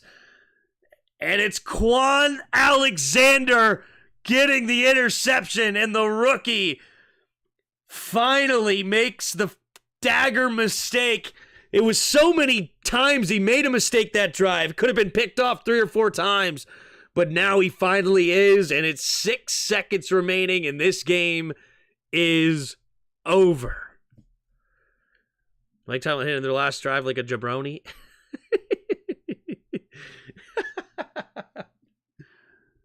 Quan Alexander. Yeah, that's a tough throw. Man, you throw it into triple coverage to Wiley. Is that the tight end out of Cincinnati? Wiley? Yeah, Josh Wiley, the tight end out of Cincinnati. And it does kneel it down, and the game is over. The Steelers win it 20-16 at home. Will Levis did his best. I honestly really respect what Will Levis did tonight. Yes, he's going against a tremendous defense. He did not have a touchdown. He did only have an interception. 22 for 39, 262 to go, 4 sacks, 27 yards. They did a really good job defending DeAndre Hopkins tonight. Hopkins had 4 catches, 60 yards. But honestly, it could have been a lot worse if you didn't double team him. Deontay Johnson, 7 catches, 90 yards, and a touchdown. First touchdown since week 17 of the 2021 season. So Deontay Johnson finding a way to the end zone. Kenny Pickett, 19 for 30, 160 and a touchdown. But it's really the Steelers' run game that was killer tonight. You had 30 carries for 166 yards, 11 carries, 87 yards for Warren, and 16 carries for 69 yards and a touchdown from Harris. Kyle Phillips was the leading receiver for Tennessee. Derrick Henry had 17 carries, 75 yards, and a touchdown, so pretty solid night from him tonight. You had Azeez Al-Shahir with the leading tackler of the ball game with 10, and Landon Roberts led the Steelers with 9. Punting, you had 4 for Presley, 3 for Stonehouse, averaging 61 yards a punt. Good grief. And Harvin averaged 62. Wow. That's not... No, that was the long. Sorry. Long of 61, not average. I was about to say, how does this work? I was like, that's not right. He only averaged 50. He also had 3 inside the 20. One of them was a crazy punt. Boswell went 2 for 2 on field goals, 2 for 2 on extra points. Nick Folk went 3 for 3 on field goals, 1 for 1 on extra point. Team stats, we'll take a look at that. Tennessee had more first downs, 23-22. They only were 3 for 13 on third down, though. 6 for 12 for third down on the Steelers. 1 turnover we talked about. Total yards, we had Titans with just a slight lead of 340 to 326. Penalties, 10 penalties against the Steelers for 80 yards and 7 penalties for 51 for the Titans. Time of possession was 31-29. And that's the ball game, 20-16. I thought Will Levis played really strong tonight. Yes, he made some rookie mistakes, and yes, he was going against a really strong defense. But I think that Titans might actually have something in Will Levis. We'll see how he continues to progress, but I thought he was really solid. Kenny Pickett needs to work on some accuracy issues. He let some sail, especially early in the game. But overall, I thought he had an okay performance. Not great, but not terrible either. Only 160 yards on the day, though. That's not very good. Should have had 2 touchdowns, though. George Pickens just dropped one. Not dropped one, but stepped out of bounds when he didn't even try to toe drag. Just terrible. Terrible. All right. Appreciate you guys. I'll take my 500, please, now. There you go. But, hey, thank you guys for watching. It was a lot of fun. I will see you guys on Sunday at 1 o'clock for the Commanders game. But yeah, we got some work to do. But hey, I appreciate you guys, and I will talk to you next time. And hit the like button, hit the subscribe button, all that good stuff. All right, hang out, join a membership, not $1 a month. You can help support the channel that way. Appreciate you guys, and I'll see you next time. And until next time, see ya.